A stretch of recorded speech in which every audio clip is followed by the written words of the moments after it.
Hey guys, how's it going? This is CRP speaking to you live, and this is the Ask Me Anything for this winter's solstice. Yeah, well, winter solstice is the 21st of December, but I'm doing it a little bit early because, to tell you the truth, I did not have the opportunity or the time to prepare a full topic for today. And as you know, last weekend, last Sunday, I had to cancel the webinar because, well, quite simply, I had an emergency that required me to travel to Kiev in Ukraine. I live currently in Kharkov, the second largest city of Ukraine, and I had to go.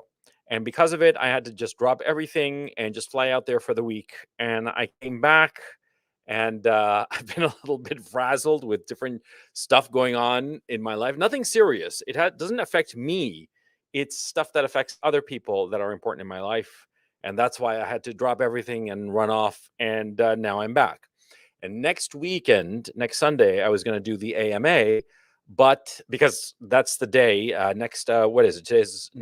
Next weekend would be the 19th, Sunday the 19th, which is close enough to the 21st. And I was going to do an AMA there because, as you may know, I do an AMA every winter solstice and summer solstice and the fall and spring equinox. Because, lots of people like the AMAs, and I don't want to make it too often because it'll be boring. It won't feel, uh, um, it won't feel like an event, right? And so I try to space it out every 3 months. And I was going to do it, like I said, next weekend, but circumstances kept me from preparing a full webinar for today. And so I decided to do the AMA today, and I'm going to do a fully prepared webinar next Sunday, the 19th. And at some point between today and next Sunday, the 19th, probably Thursday, but don't hold me to it, I'm going to do the makeup for the webinar of December 5th, which I had to skip because of this emergency. I'm going to be staying in Kharkov, and so I'll have plenty of time to prepare something. Let's assume, for the sake of argument, that it will be on Thursday, but that's not 100%. It could be Thursday or it could be Friday. It's not going to be Saturday, that's for sure. And next Sunday, of course, will be that scheduled Sunday's webinar.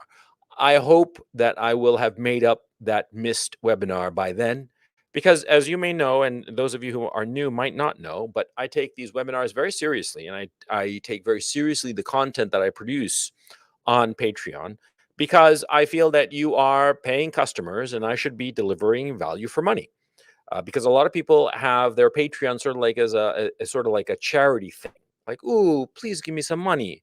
But I much prefer to have it as a very transactional thing, in the sense that I promise to deliver you content on a particular day and of a particular quality, and you pay me $5 or $10, as the case may be. And so when I fail at that for whatever reason, I feel it weighs on me.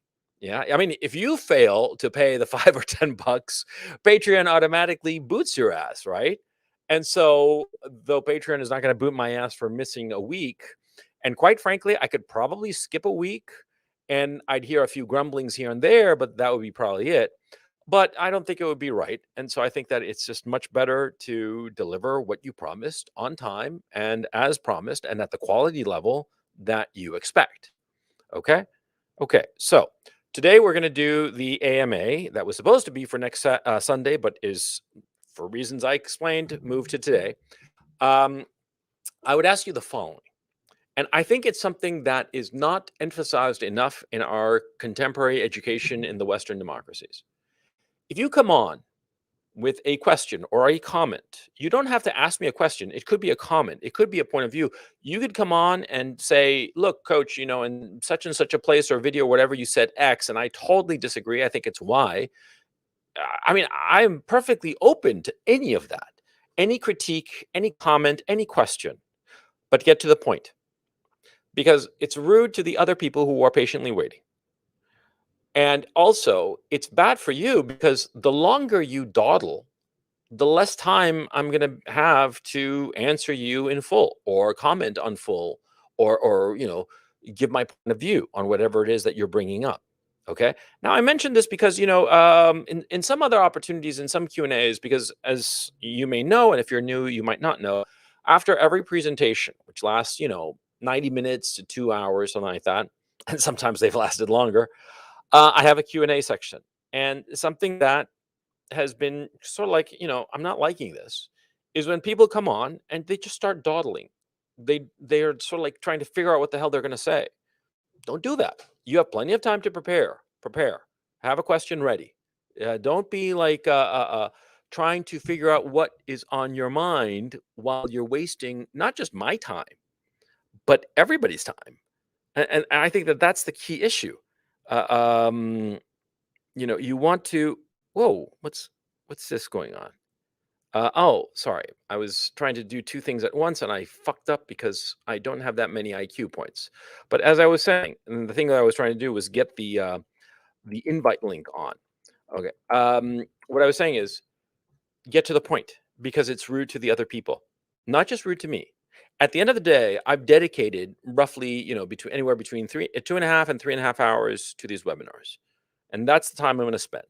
And you guys know that a lot of times, I hit the 3 hour mark and I'm sort of like out of gas and I just close up shop and that's that. But, the other people who are waiting, it's not fair to them. Okay. So get to the point. Have your point prepared. If you have to write it down, write it down. There's no sin in that. There's no sin in writing down your comment or question so that people, it gets to the point. Okay. Okay. Actually, Gabriel is saying here, he actually said never. Oh yeah, I thought you said he actually never said to badmouth Lay. No, I did never badmouth a Lay. Yeah. Um, uh, Yannick is saying, Coach, as long as you don't open an OnlyFans. Yannick, man, I'm gonna open an OnlyFans and I'm gonna show my, pot belly and my double chin, and there isn't a fucking thing you can do about it. I'm gonna make money off my body because God gave me this body and it's so fucking sexy that damn it, I need to make money off my body. And you and nobody else should fucking deny me. Jesus Christ, fucking sexist. That's what you are. Sexist who don't want me to show off my body. Fuck you. Fuck you. Anyway, guys, yeah, before I get started, I want you guys to know that I have a Telegram channel and I can't quite figure out how to give you the link. Okay. It's called the Coach Red Pill channel, I think, or something like that. And what I want you to do is go to it. If you go to my YouTube channel and in the comments, I have a link to it. Okay. The other thing I started was Mayhem's channel. And on the CRP channel, you'll find link to the Mayhem's channel, and you'll also find the statement of who is Mayhem. Okay, I want you to check it out. I'm not really going to be discussing. I mean, this is for the feds because I've discovered, and I'm going to tell you the story right now. I've discovered that there are feds. I don't know, but obviously some sort of government officials who are keeping an eye on me and who really want to know what the fuck I'm up to.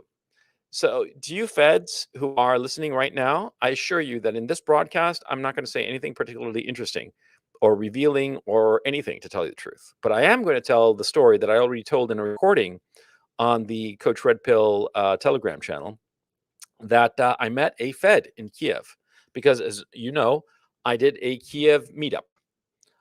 It was at my hotel, at the sports bar at my hotel.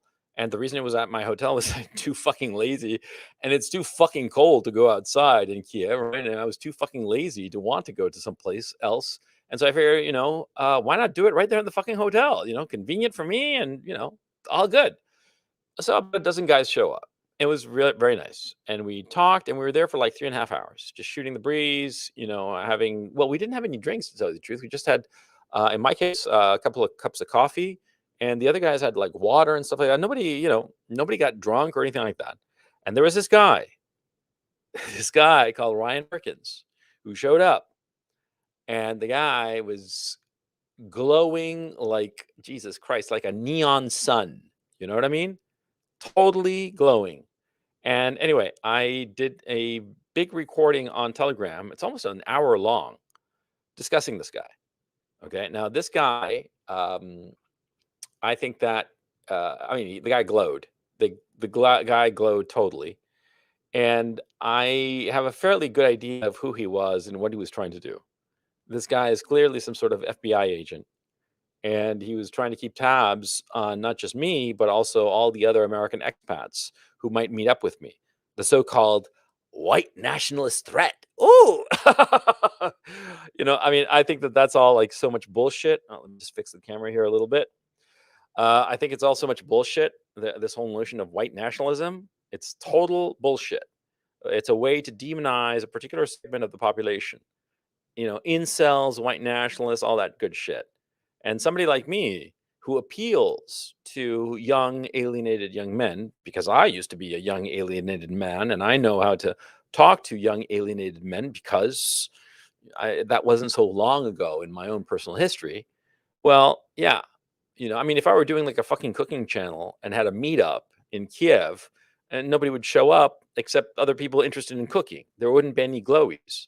But right now, for idiotic political reasons, the incel menace is at the top of the menu insofar as law enforcement is concerned. And yeah, white nationalism. I think they want to peg me as a white nationalist, but I'm cabron. Tu Latino, cabron, man. I know white nationalist because I'm a brown person of color, cabron. I can't do a Mexican accent to save my life. I mean, I can't. It sounds stupid because I don't know how to do it. But anyway, the point: these people, yeah, they sent their little minion there, and I just want to mention it to you. Go to the Telegram channel, and by the way, a final note that I want to post. Um, Occasionally I've done like Q&A kind of sessions, like hangout sessions on Telegram, but I'm not going to do them anymore. That direct interaction on Telegram, I'm not going to do it. The only interaction with fans that I'm ever going to do from now on, and this is like official policy, is right here on Patreon, either on these AMAs or at the tail end of my weekly webinar broadcasts. And the reasons are pretty simple. See, on the one hand, on in terms of like value for money, the transactional aspect that I described before of Patreon, I want you guys to know that you are getting the premium service.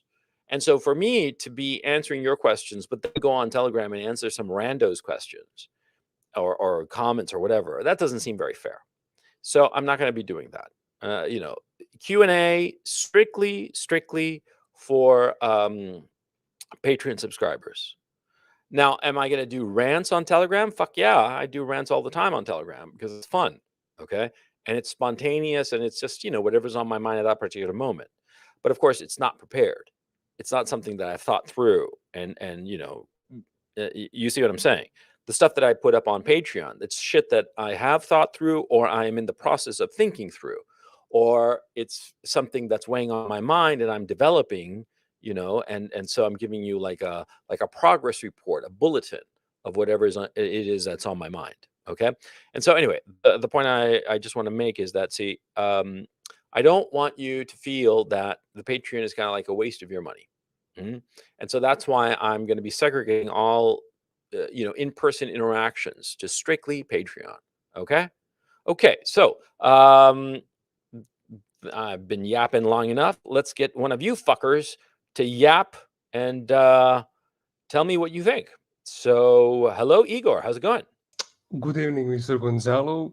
I would start the webinar with the question, why do we so rarely see smart guys with muscle and vice versa? It was like so amusing to me because I never had the opportunity to meet somebody who is very muscular and very eloquent and vice versa. It's just never happened. That's one question. And the other question is, uh, I was debating with a friend who was like, man, don't follow the news. It's all like fear porn, like the situation with China, Russia, and United States. Before it was like the Cuban crisis, and it was like the crisis between Iran and United States. This is also going to pass. You're wasting your time. Just focus on your work and don't follow the news. Okay, let me take the. Well, I'll answer them in order. Okay, the first question, as I understand it, was how come muscular guys aren't smart and smart guys aren't muscular? Well, that is not quite accurate. There are lots of guys who are both. Okay, look at Schwarzenegger, Arnold Schwarzenegger. Whatever you might think of his latest thing, screw your freedoms, as he famously said. regardless of that, the guy is extremely eloquent and obviously muscular. And obviously very smart. He's a very, very sharp customer, a very sharp businessman, and he's extremely successful. I mean, look at all the bodybuilders in the world, and there's only one Arnie. And the guy is muscular, or was. I mean, he's an elderly man at this point, but he's also extremely eloquent. He gave a speech at some commencement that's on YouTube, and he was extremely eloquent about the opportunities that America had and how he took advantage of those opportunities and is so thankful to America for those opportunities. And it was a lovely speech. And it's a speech that I highly recommend, extremely motivational, extremely eloquent. So, right there, you have an example of one guy who's extremely muscular, extremely smart, extremely eloquent. What happens though is that a lot of times, and this is quite natural in all human beings, we tend to develop the things that we're good at. We tend to develop those things that we have a natural aptitude initially, and we just start digging deeper into that thing. And it could be that you're a child of say 8 years old, and you're good at 10 things, numbered 1 through 10. It doesn't matter what they are. It could be that you're good at football, you're good at spelling, you're good at talking to people. It could be whatever. And what happens is that at 8, 9 years old, you start to say, oh, I'm really good at number 3, for instance. And you start developing 3. You're focusing more of your attention on 3, as opposed to numbers 1, 2, 3, and 1, 2, 4, 5, 6, 7, 8, 9, 10. You focus on 3. Or it could be that you focus on 3 and 7, 9. You see what I'm saying? And you focus on 379, 379, 379, and the other things you don't quite pay that much attention to. 3 and 7 and 9 could be that you're good at math and good at spelling and good at history. Or it could be that you're good at football and you're good at baseball and you're good at soccer.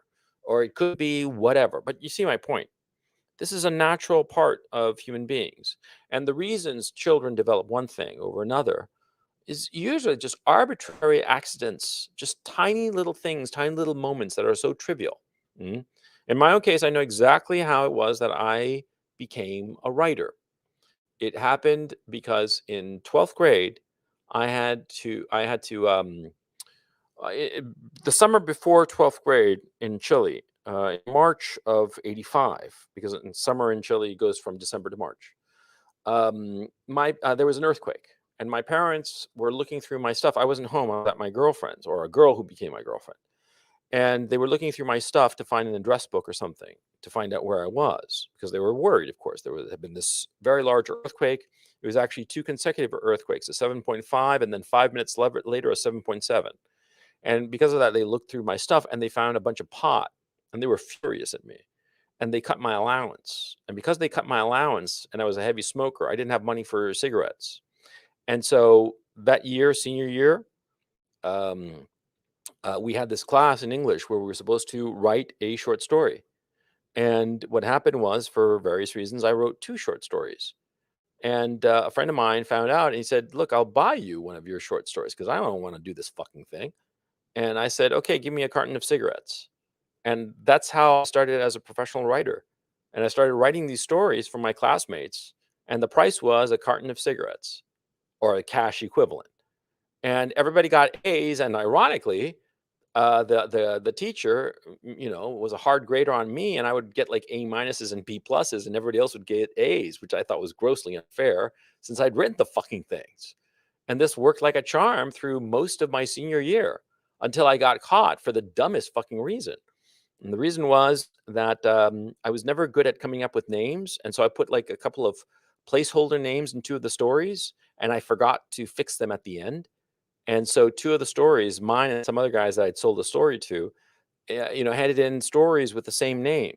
Stylistically, all the stories were radically different because I consistently tried to change the style of the stories, but they had the same name. And the teacher, he was like, instead of being impressed, he suspended us and we got into all kinds of trouble. We were in big trouble, right?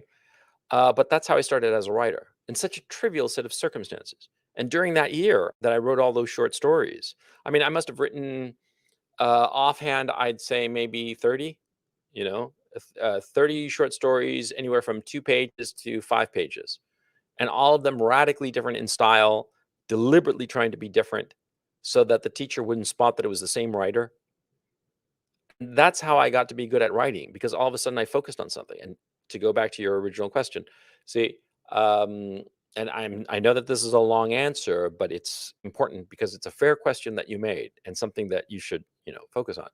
See, you wind up developing abilities because you spend more time on them. And you spend more time on them because either you're good at them and you get a lot of praise at the time, or you get some clear advantage or benefit out of that development. In my case, I got money because I was grounded, because I didn't have an allowance and I was a heavy smoker. I was a pack a day man, pack a day, pack and a half kind of guy. So you see? And that's how I got to be really good at writing, because I was motivated. You see? And see, that's a key issue. The more time you spend on any activity, even if you're not good at it, the better you'll become, just by function of the time you spend on it. See?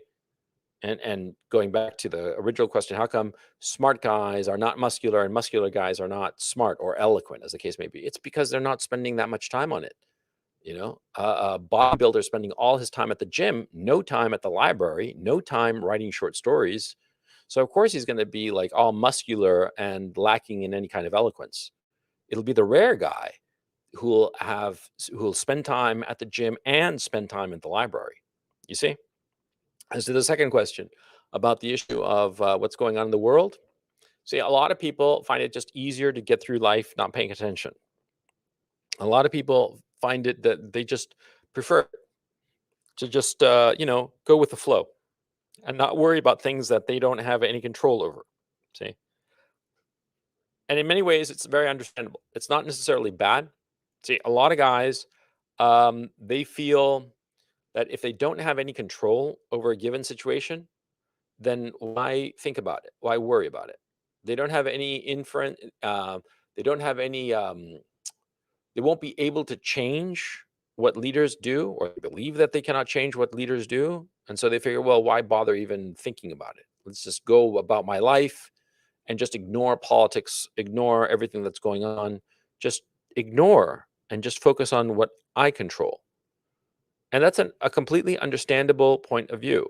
And in fact, many times in my own life, I've gone through that kind of mentality. I remember very clearly in the early 2000s, I completely ignored the Iraq war because I was very heavily focused on other things, building my business insofar as film production was concerned and whatnot.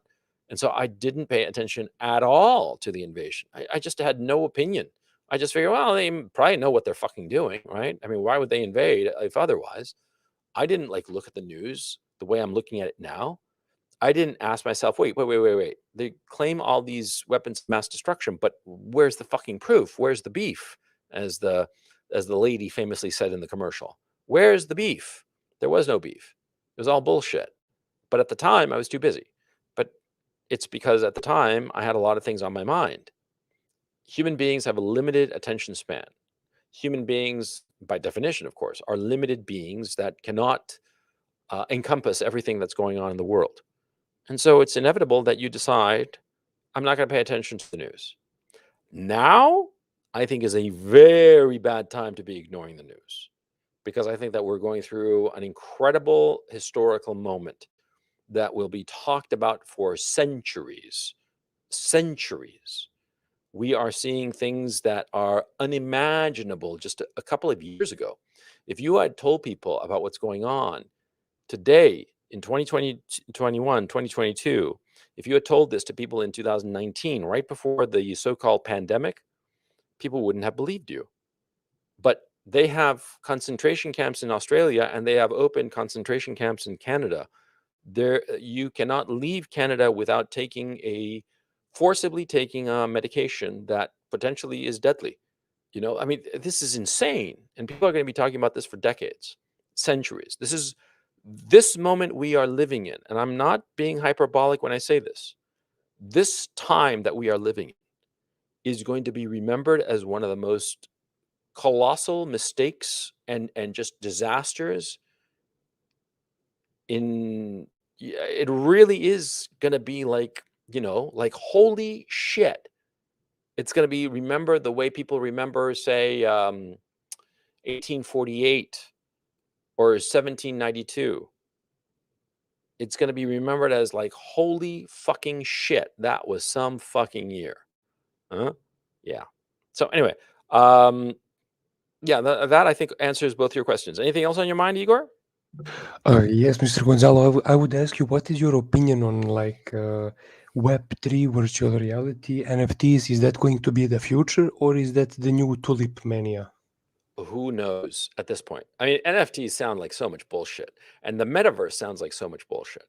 And here's a key issue. See, if we have a systems collapse where we have a broken supply chain and people aren't getting food in the suburbs, which is my concern, by the way, I think that the suburbs don't realize how incredibly vulnerable they are. The big cities to a lesser extent, but the suburbs, because the suburbs depend on very stretched out supply chains.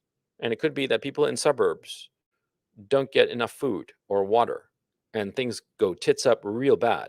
Because you got to keep in mind, when the Roman Empire collapsed, the vast majority of people lived on farms. So, the dominant civilization went tits up, but people in general, their lives continued, and they had food. There was no mass starvation or any shit like that because they were farmers. The people in Rome, what did they do? They left. They left Rome and wandered off to the countryside. Do keep in mind that at its apogee, Rome had 1 million inhabitants. And by the Middle Ages, it had barely 12,000 inhabitants.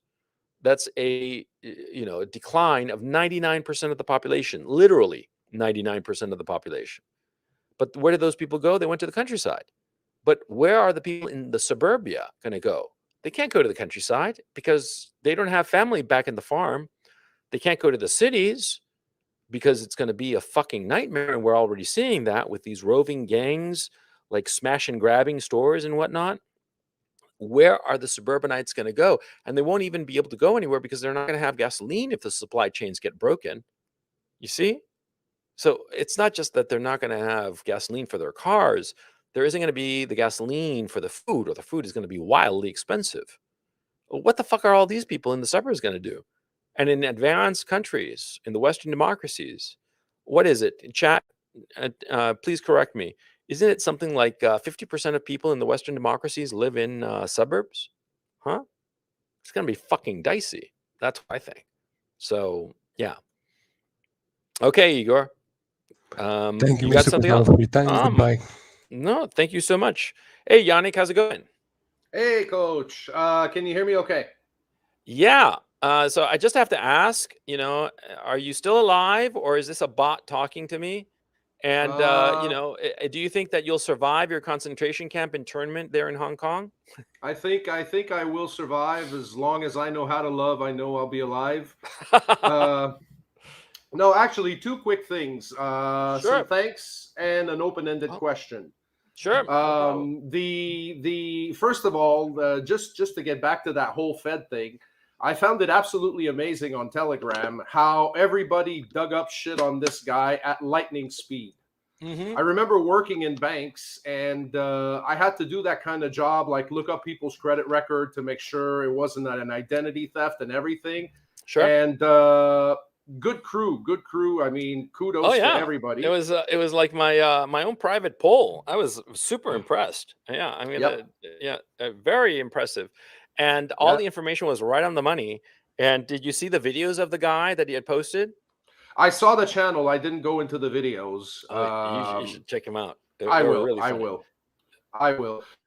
So yeah, I was pretty amazed, and I want to say, before I get to my open-ended question, I want to say thanks to you guys and to you as well for keeping me sane for these 21 days. And I'm probably going to have to do I'm going to have to do other quarantines when I do another courier job and everything. Jesus, what's the point? What's the point of all these quarantines? Money. I mean, you're getting paid for the time you're there? I'm getting paid for the time I'm there because my job is basically carrying cargo checked in as luggage to various places in the world. And when I come back to this place, because of the whole fucking rules and everything, I have to do 21 days. Right. It's anyway, I'm working on getting out of here. The next 6 Don't to 8 break months, out. I'm Don't not. break out because in like Australia, a couple of kids broke out and they had That's not what I mean. roadblocks and all kinds of insanity. It was like the Great Escape. They're fucking My crazy in Australia. my point is, I'm working on leaving Hong Kong. Oh, okay, I see. Yeah. That's what I mean. So anyway, thanks to you guys for keeping me sane for those 21 days. And the open-ended question I have for you is, talk to us about Dungeons and Dragons. When you used to play, what world did you play in? I used to be a big Forgotten Realms maniac myself in Dragonlance, but also a little bit on Planescape and stuff like that. I love the Outer Planes and the Ethereal and all that. So I'll leave you the floor. Okay, sure. I'll tell you about the whole Dungeons and Dragons thing. I started playing in 1980, I think, or 81, and I got into Advanced Dungeons and Dragons. Right. I actually still have my complete set. I actually have an original monster manual that I have. has the whole Elric of Melniboné mythos, which in later editions they removed because of copyright issues. Right. And later the Michael Moorcock's estate came up with their own role playing game, and so it was like, yeah. And so I figured that might be probably valuable, although I'd never sell it because sentimental value. And well, if the price is right, then I'd probably sell it. But anyway, the point about Dungeons and Dragons, I played it socially. I wasn't really interested in role playing games in general. What I liked about Dungeons and Dragons was the social aspect, and I liked all the minutia and the rules. And so it was like a lot of fun to learn all the rules. And I've noticed that over the years, in everything that I do, I tend to be very like that. That I like to look at all the rules and figure them all out to the last little detail before playing any game or getting involved in any business. And so yeah, insofar as Dungeons and Dragons, it was a lot of fun. It taught me a lot insofar as when you're playing as dungeon master or playing as a player. When you're playing as a player, it taught me a lot in terms of how to coordinate and negotiate with other people to achieve an objective. Something that is not emphasized enough in Western education. Western education is very individualistic, and it doesn't teach you how to cooperate with other people on a common goal. And that, I think, is a very, very big problem, because then people don't, since they don't know how to negotiate, they start getting more and more autistic, more and more self-centered, and more stupid, quite frankly, because they have never been taught to cooperate. And what happens also is a lot of times kids who do team sports, where they do learn to cooperate, where they do learn to work in tandem for a common goal, well, often as not, those guys who are in sports, they are not given opportunities for leadership, and so like they sort of like fall by the wayside.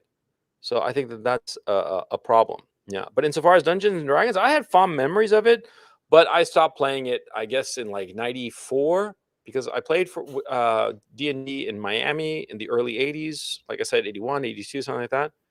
I mean, definitely '82. Um, I think I got my full set like Chris. Actually, yeah, I got my full set for Christmas of '81. That was what I wanted for my Christmas present, and I played it at 82 very heavily, and then 83 and 84 I played it with friends in Chile that I taught them the game. But then it just faded out. I was just like stupid, you know. There were other things. I it was just, girls were more fun and interesting. So yeah, and I think that guys who continue to play Dungeons and Dragons as adults, um, I don't think it's really healthy, to tell you the truth. I think it's a good game for children, but I think that adults should not play it. Not because it's like, demonic or any shit like that, but because it's kind of like a waste of time.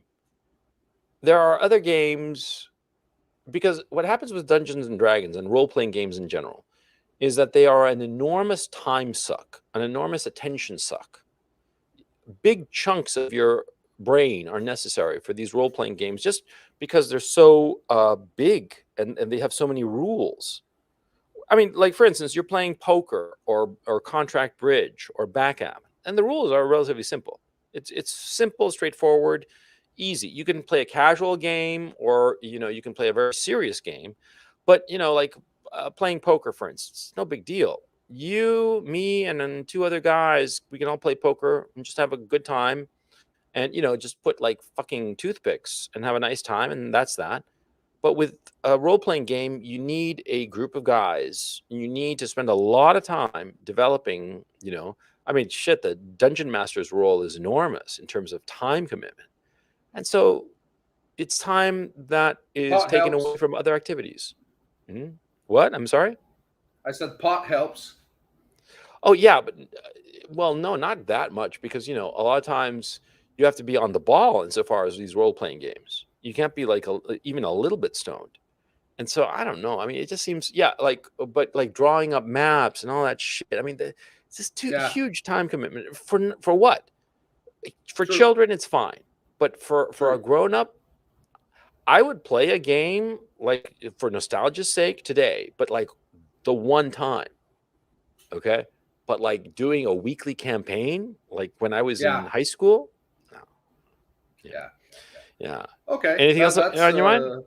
that's all good for me. If I have all the books on PDF, if you're missing anything from the Gary Gygax days, just Yeah, let me yeah, know. yeah, yeah. Thanks so much. No, I have them all in storage in Chile, and I'm pretty much complete. I got this is advanced D&D, right? I got Player's Handbook, Dungeon Master's Guide, Monster Manual, of course. Fiend Folio. Yes, Fiend Folio, but that was a new book, I remember.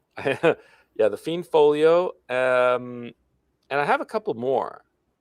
I forget Monster Manual 2, and I forget what other books I have there. Unearthed You know, Arcana, Legends and Lore, Manual of the Plains, and no, all that was that. later. That was later. Yeah. That was later. Okay. Cool. Yeah, All right. yeah. I'm done. Take it easy. Cheers. Hey, Sharma, how's it going? All right, coach. Can you hear me? Yeah, Sharma. Have you been working on your tone of your voice like I told you the last time? I have tried, yes. I'm listening to audiobook, and I'm not sure if No, that's no, not audiobook. Listen to yourself. listen And to myself. Okay, I would yeah, work on. I mean, record yourself and listen to how you speak, and try to vary the tone of your voice. Like the way I'm doing it now. Sometimes I hit like a higher note and sometimes a lower note. That variety maintains people's interest. And also the issue of like occasionally pausing and then continuing with the sentence. See? So you got to experiment with that. You got to work on it. So anyway, Sharma, what's on your mind, man? I'm just really occupied. I mean, the fear that I have of losing work and all those crazy things going on. I just can't seem to get my head out of it. It's Okay, been you got to take some psychedelics. I'm dead serious, because I realized something that psychedelics are really, really good at making you at making it easier for you to disconnect from anxiety over things that you cannot control. I See, was because thinking that, I yeah. mean, you can control how good you do your job, right? Hmm. Yes, yes or no? Yeah, yeah, yeah. Yeah. Can you control whether you get fired or not? Not really. Either you get fired or not get fired.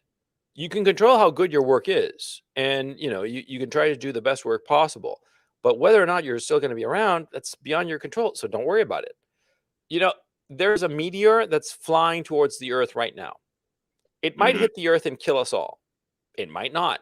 Can you control it? No. So don't worry about it. I mean, like the previous caller, shit, his name just slips my mind. Sorry, Yeah. Alzheimer's. When he asked about how come other people don't care about the news and whatnot. Well, a lot of times it's kind of like a wise choice, because it's like the meteor heading towards the Earth that may or may not, you know, strike the Earth and kill us all. If you can't really control it, why bother? Why bother thinking about it and worrying about it? You see what I'm saying? No matter how important it might be. Mhm. And Mhm. so, insofar as your job is concerned, if you can't control it, don't worry about it. What else is on your mind?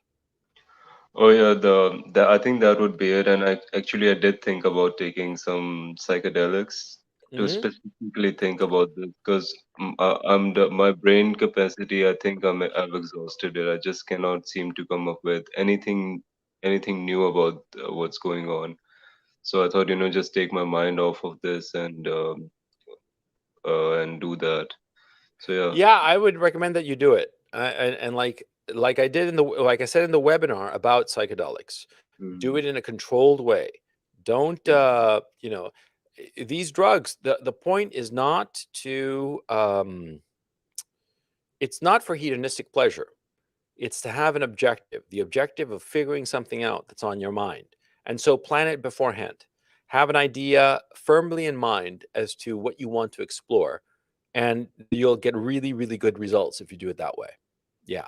I highly recommend it. I've told you guys lots of times that psychedelics are just, they're fantastic. The, um, they are the sane man's drug. They are the drug for people who are normal, who need to Mhm. rethink and reevaluate and straighten up their lives. You know, it reminds me of, like, I have a Macintosh, and when Mhm. you turn on the Macintosh and it does the dong sound, at the beginning, if you hold down the P and R keys, as well as the Alt and Command keys, those four Mhm. keys all at once, Mhm. it sort of like resets something that's, something in the computer. It's supposed to be good for it. And you do it, like, not every time. Not every Mhm. time you operate the computer, but just once in a while.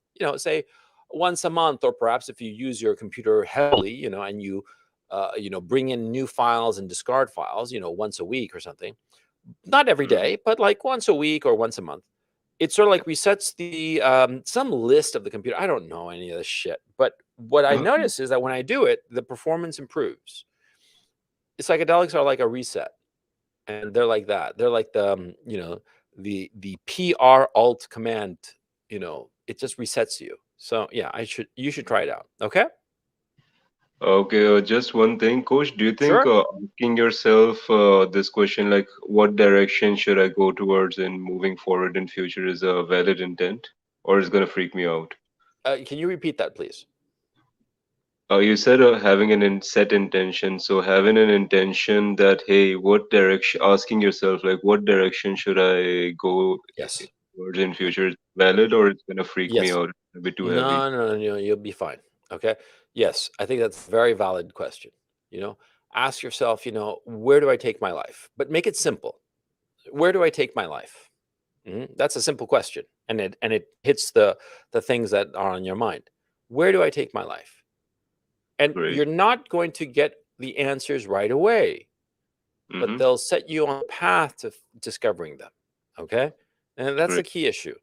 See, psychedelic drugs, they do not answer any question. They just bring the pieces of information that you already have in your own mind, they bring them together. Okay? So you got to think of it in those terms. And yeah, what direction to take in my life? It's a very, Yeah. very good question. And yeah, and think of that. Focus on that question, you know. But here's like a little caveat. See, Mm-hmm. focus on that question, but don't hold on to that question while you're experiencing a psychedelic trip. Okay, Okay. because if Okay. you hold on to that question, like anxiously, you're Mm-hmm. not going to get the benefits of it. Because what's important in the psychedelic experience, it's sort of like this. Think of it in like this terms, in these terms. When you go to sleep, many times, if you think about something that you want to dream about, you think about it and think about it. What'll happen is that you start your dream, and your dream will sort of like go all over the place, and then slowly focus in on that initial idea you had while you were still awake. It's the same with psychedelics. You don't have to be forcing it, like jamming it in. You Mm-hmm. have to sort of like think about it and think about, this is what's important. Where do I Mm-hmm. go? Where do I go? And then sort of like leave the question and go on the psychedelic experience. And what Mm-hmm. will happen is that while you're in the psychedelic experience, don't try to jam in this question. Just let it Mm-hmm. come to you as opposed to being aggressively pursuing it. You see, I know that I'm talking in very vague terms, but once you're in the psychedelic experience, once you're tripping, you'll understand exactly what I mean. Don't force Yeah. yourself. I Mm-hmm. mean, you sort of like keep in mind the question, Mm-hmm. but let it flow. Because what'll happen is that your psychedelic experience, at first especially, it'll sort of like wander off in weird directions that you're like, this isn't what I want to think about.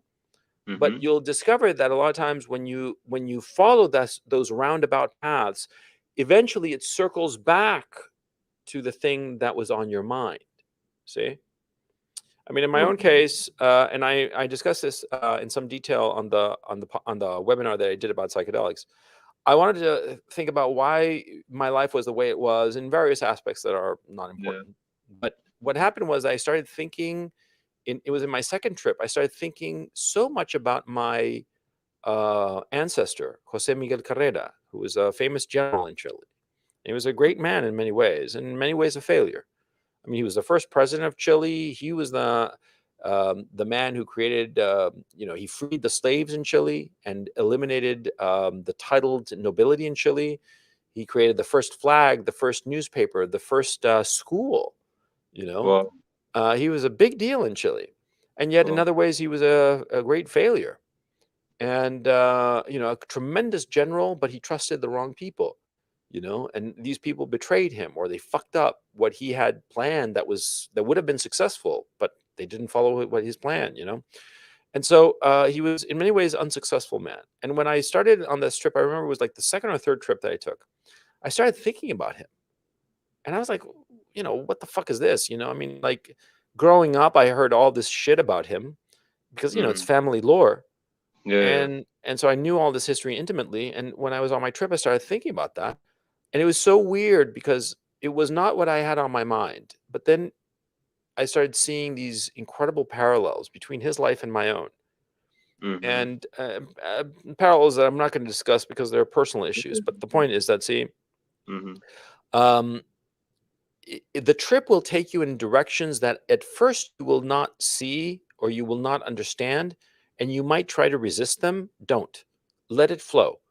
Okay? Because a lot of times, or all the times, what happens is that your trip will take you on a very circuitous, I can't pronounce the word, a very roundabout way to the thing that you want to talk about, that you want to think about. And Okay. that's always the case. It's always like roundabout. It's always like these big, big circles. Okay? Mm-hmm. And these big circles, when you start, you're like, I don't want to talk about that. I don't want to go in that direction. I want to go in this other direction, but don't force it. Let it go, because what will happen is that you'll go in that other direction that you didn't Mm-hmm. want to go in, but it'll circle back and come to the direction that you did want to be on. Okay? So that's why you have to Understood. just let it flow. Understood. Okay, Yeah. coach. You take it easy. Tell us how it goes. Yeah, I will. I will. Thank you so much for your advice. That's a good advice. Thank Yeah. you. Tencent, how's it going? You there? Oh yeah, coach. Can you hear me? Hey, yeah, I hear you fine. What's on your mind, man? Thanks Oh for yeah, being on, by the way. thank you. I've been subscribing you for quite a long time, but this is my first time to ask the question. I know. So I'll That's tell you why a little I'm bit story. thanking you. I'm My thanking you cam is for kind of for blurry. for subscribing. Hello? Do you hear me? Yeah, I do. My cam is kind of blurry, but I just Mhm. asked the question. I tell you a little bit story that I have yesterday, which why make me have this question.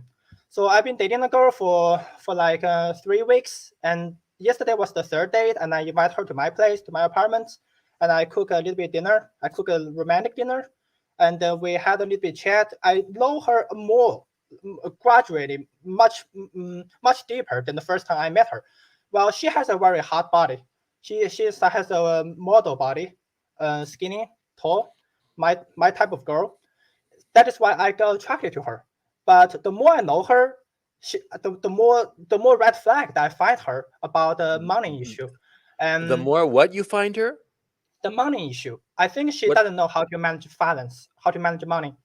So Okay. first of all, she spent triple, sometimes quadruple than she earned, and then she got scammed, and then she lose a lot of investment, and also her family her family got scammed, and her family lose 2 restaurants. I Uh-huh. know it's crazy, and also she opened a closed store, and the closed store definitely is a failed investment before the pandemic, and maybe because of the pandemic that failed. And also she has Probably. another plan to open another store in the future, which I guess it will be a total failure. So even yesterday, if I push a little bit harder, I can sleep with her. I mean, but Yeah. because of what she told me, actually demotivate me to sleep with her, because after all the information I gather, I think she's just a trouble. If I be with her more closer, then she will make her problem my problem. So I just let her go. Where are you, by the way? What city? Wuhan. Wuhan. Oh, you're in Yeah. the belly of the beast. Okay, well, Yeah, that's see, true. By the way, I actually I earn much more than she does. mhm. The money for me, for my lifestyle is definitely not a problem. Money is not a problem for me, but I really How think if I much do did a you girl like spend to as a percentage of what you earn? Okay, how much do you spend on maintaining your lifestyle? How much can you one save? third, One one third. third, yeah, Okay, so one third. you can save 2/3, right? And I mean, if you had to guess roughly, how much more are you earning than she is? Not in terms of number, but in terms of percentages. Are you earning the Six same as times her? more, 6 maybe times more. 7 times more. But that's not my problem. That's not my question. I think I'm not going to date her. But my Well, question. here's the issue. Here's the issue. See, Hmm, when you're dating a girl who's poor, okay, well, you have an advantage because you can support her and you can get her. Basically, you can become her drug. You can support her in a way that is, she's not going to have access to or not going to have access to very easily, and so she will want to stay with you. See, so long as you handle it properly. That is, not giving her everything that she wants every time she asks it, but giving her stuff like as a surprise. And when she wants, stupid things that are pointless, you say, no, that's not a good idea, and we're not going to get it. See, uh, always say no when she asks for money, but always surprise her with presents or something that she might want that she hasn't asked you. You see what I hmm, mean? I mean, this is a hmm, judgment thing. Okay. hmm, Like for instance, like you're dating some girl, and this is an experience that happened to me. You're dating some girl, and she wants an expensive coat, and she tells you, "I want this expensive coat," and you're like, but you don't say yes or no. But then you surprise her by getting it because the coat will look good on her. She needs a coat, and so yes, you say yes. She asks you for it, but you didn't say yes. You just sort of like, I'll think about it, kind of like, and then you surprise her by giving it to her. That's a good approach. Or if she says, I want a Ferrari, and you're like, no, I'm not going to get you a Ferrari, period, because it's stupid. You don't tell her that. You just say, no, it's not a good idea. Never never call her stupid or what she wants stupid. Just say, it's not a good idea. It's not a sound investment. Okay. Say something like that. But then you surprise her with something that she might very much enjoy. Like, I don't know, like a necklace, an expensive necklace. Girls love jewelry, right? You see my point. When you have money and you have a lot more money than she does, you don't give her everything that she wants because then she'll take you for granted. You tell her, no, I'm not going to give you this, assuming, of course, it's a bad decision or something stupid or frivolous. But like I said at the beginning, if she asks you, she says, I want this coat, and you realize that the coat is pretty, she needs a coat because it's cold and whatnot, and you can buy it for her, no problem. Then what you say is, let's think about it. You don't say no. You never say yes when she asks you for something.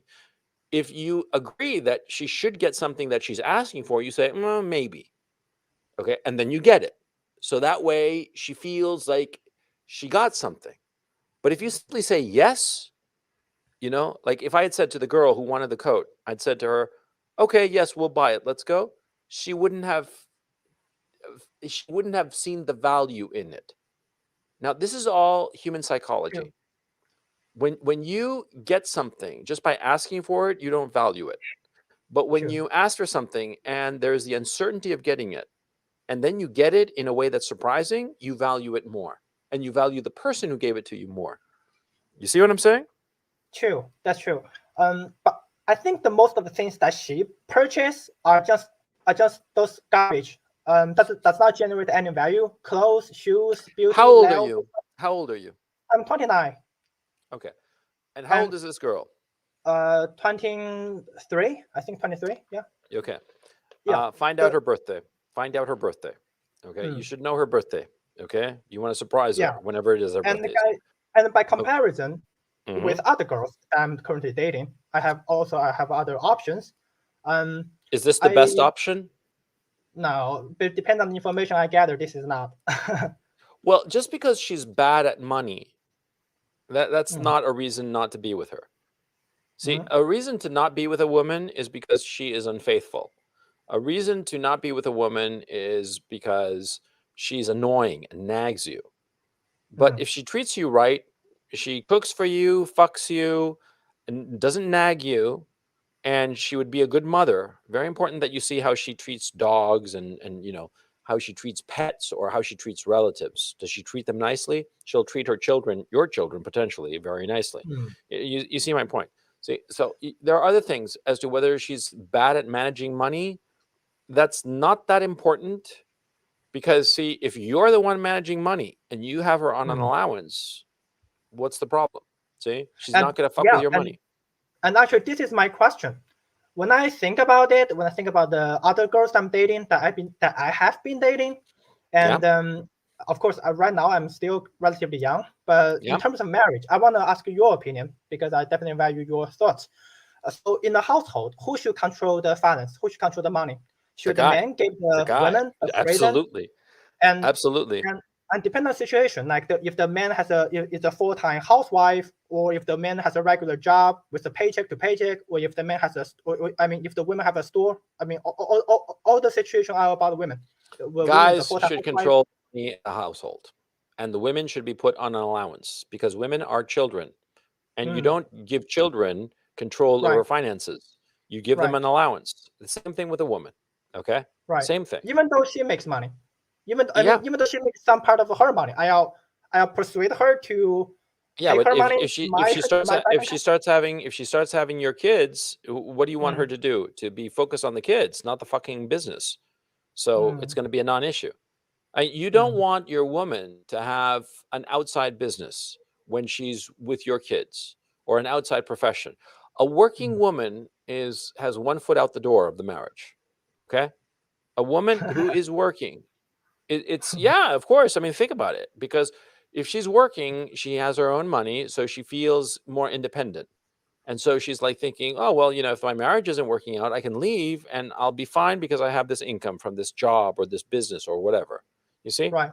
See, Right. so if you are with a woman, you get her pregnant and you get her at home taking care of the kids, plural kids, and you don't have her working. I mean, lots of mothers, full-time mothers, have some silly little occupation, like they sell, I don't know, like vases, they do like pottery or some shit like that for like pocket money, for like maybe, $300 a month or something like that, which is okay, which is in the West very little. I don't know how much that is in China, but you know my point. They do some hobby that takes up maybe 5 hours per week just for fun, just to have a little something to do, that's fine. Right. That's fine. Okay. But what I'm saying, if she has like a full-time 8, 10, 12-hour job, she's not going to take care of the kids and she's going to be thinking that she can leave you. That's stupid. Don't let that happen to you. Okay. See, the traditional roles are the right roles. Women take care of the household, they take care of the kids. Guys go out and make the money. Guys control the money. Okay? And put the woman on an allowance. Simple as that. Right. In the previous generation, like in my father generation, Yep. like the father definitely is the pillar of the strength in the household, and he controlled everything, and the mother followed the order. I think it's a very healthy way of life, actually. I think so too. I don't have a problem with it. Right, Yeah. right. But this era, no matter in the United States or in China, I've been living in Chicago for 5 years. I think even in China, like people, like the women all have their occupation, their job. Even some jobs are more stable than other thing. But very few women have low job and the young women are willing to be a full-time household wife. How can I didn't understand your question. Can you repeat that, please? Right. So in this era, I think right now, very few young women, the women that I'm currently dating, are willing to give up their career opportunity. Are willing or not willing? A lot willing to give up their career. A lot willing. They are not. They want to have an occupation. They want to have a job, maybe not very a promising one, but Yeah. they do want to have some stable income while Well, see, having. what happens is that, see, you don't have to tell a woman your plans. Mm, See, this is a mistake that a lot of people do. They tell others what they want, and they tell them their plans. This is dumb. They tell a woman, especially. That's really dumb. Don't tell the mm, woman what you want. She says, "Oh, I wanna work and have a career." And you're like, "Okay, that's fine." You don't argue, okay? Because what'll mm, happen is that when the circumstances arise, once she has a kid, you got to understand something. See, you got to get them pregnant. Once they have a kid, everything else that they've talked about and wanted and all that, it goes out the fucking window. Everything. She might say that she wants to be a doctor and she's worked, she's gone to university for 4 years and then medical school for 4 years and then right. residency for 2 years and blah, blah, blah. And she wants to be a doctor, wants to be a doctor. The second she has a kid, she's like, fuck being a doctor. I want to take care of the kid. Okay. And Mm, you, okay. moron, you argued with her, and what did you get out of it? Nothing. See, that's the point. You don't Mm, argue with women. Huh? You never argue right. with a woman. You just do what Right. you want to do and ignore her. Okay. And if she Okay. says, I want to have a business, I want to have a career, you're like, okay, fine, get her pregnant. And after that, she's going to be focused only on the kid. And do you know why? Because remember, we have evolved over millions of years for the women to be all about the baby, to be thinking about the baby constantly, to be worried about the baby. Of course, because if the woman doesn't worry about the baby fucking dies.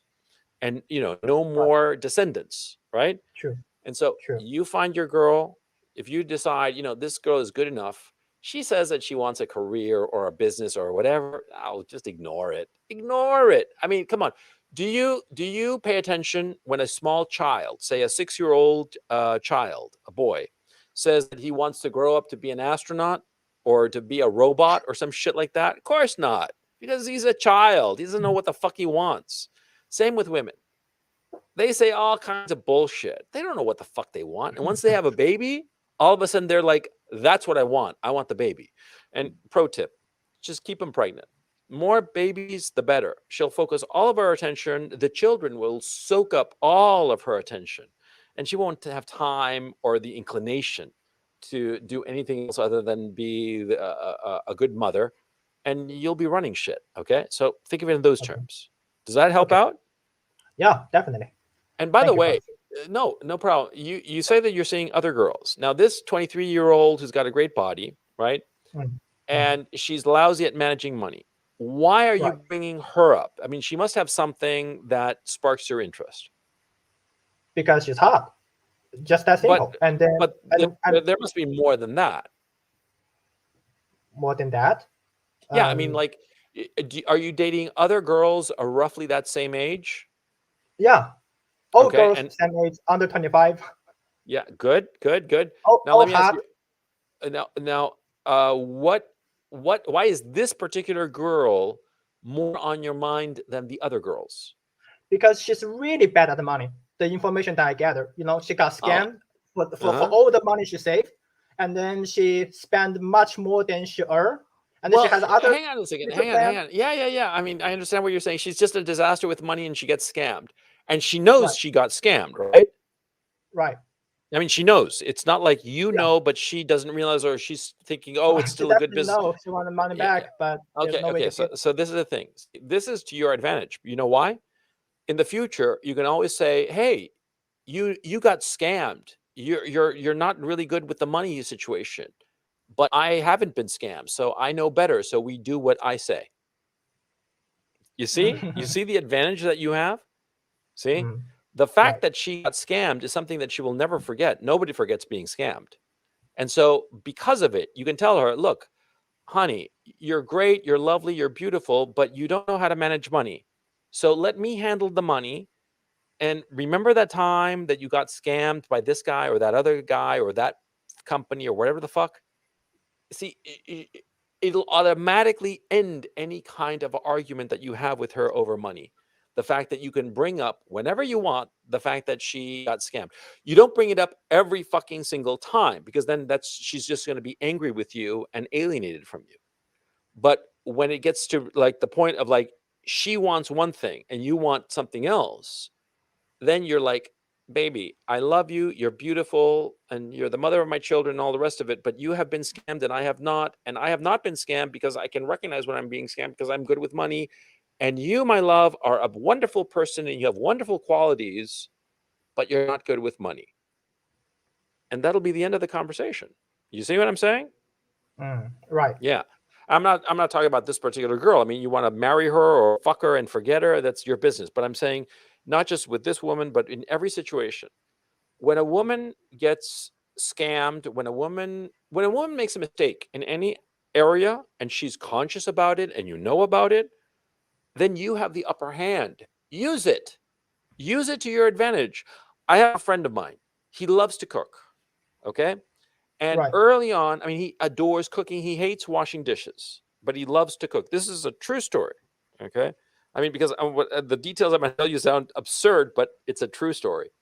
Now, this guy, he started dating some girl. Okay. Let's call her Anna. And this buddy of mine, he started dating her and she decided that she wanted to invite him over to cook him a meal. She burned the meal. It was a fucking disaster. And from then on, for the next, I don't know, they've been together for like 10 years now. He cooks. And you know the excuse? Whenever she says, oh, well, what if I cook and you wash the dishes? He's like, no, remember that time that you burned the food? It's yeah. You see what I'm saying? See? Right. When she fucks up, you got a little stick that you can hit her. Yeah. Yeah. You got a little stick that you can just, hit her on the knuckles with, remember that time? And she'll back off every time. Okay. And I'm telling you this so that you apply it with women. See, because women apply it to men, by the way. But us men, we're just simply too stupid to realize it. So I'm telling you so that you realize it. Okay. Okay. Anything else on your mind, man? Right. But this woman, this woman also has a very bad spending habit. She spent like 10, triple, quadruple than what she earned like every month on clothes, on those shoes, those stuff. Even when we get married, let's just imagine this scenario, and then she still have this habit. I don't think this habit is healthy. No, of course not. Every fucking woman is the same in that regard. Yeah, there's no return of investment. Well, if she's fucking you good, then there is a return on investment now, isn't there? If she has your babies, then there is a return on investment. So I'm going to, if I'm married to this type of woman and I control the finance as you suggest, and then she asked me for money to spend on those clothes and stuff, should I just? Yeah, but let me ask you, how much is it as a percentage of your earning? Her spending? Yeah. Maybe 1/3 compared to my whole lifestyle spending. Okay. Yeah, well, then what you would do is that you control. Look, see, women are like a horse. You got to hold them by the reins and not let them do whatever the fuck they want. Okay. Right. And so, insofar as her spending too much, number one, it's the complaint of every married guy on the face of the planet. Even the richest guy in the world is saying the same fucking thing. My woman spends too much fucking money. Every guy thinks the exact same thing. Okay. It's just part of the man-woman dynamic. Very, very few men say, oh no, my wife doesn't spend any money, or my wife is very good with money. Very few. Okay. So you just have to get used to it. And the fact that, the fact that you're worried about how she's spending money means that you are considering her as a potential mate, and you're considering her very seriously. You might not even realize this. See, if I'm dating some girl and she spends too much fucking money, I don't give a fuck because I'm just dating her casually. You see? But if I'm thinking, man, she spends a lot of fucking money, you're thinking she might be the future wife. Okay? And so you have to train her. You have to just make it clear that she's going to be on an allowance. Okay? You have to control her. Okay? And if you don't feel that you can, then find somebody else. Simple as that. Okay? All right. You take it easy, Great. Tencent. Good talking to you. And don't die of the virus. See? I see. Okay. I see. Take it easy, man. Hey, Jonathan, how's it going? Great, Coach. How about yourself? Pretty good. Pretty good. What's on your mind, my man? Well, for one, that Fed thing was pretty fucking crazy. That's funny, man. And Shit I saw the happens. video of him, and he's got the lisp and everything. I believed you from the start, but it was kind of shocking when I heard him. Why was it shocking? It's so blunt, you know. What do you mean? It's just so obvious, like his Oh lisp and the mannerisms and everything. And yeah. It's screamingly gay. You know. For those of you who don't know, when I interacted with this guy, you know, at one point I said to him directly while we were talking in person, I told him, look, you know, you know, you're gay, you know, and it doesn't make sense why you're here because my content isn't for gay guys at all.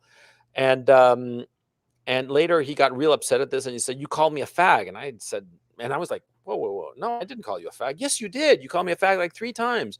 And I said, I didn't call you a fag like 3 times. Yes, you did. You said I was gay. Yeah, I said you were gay. I didn't call you a fag. I didn't insult you, you know. But you saw the video. That was him, only with a shorter yeah, haircut, right?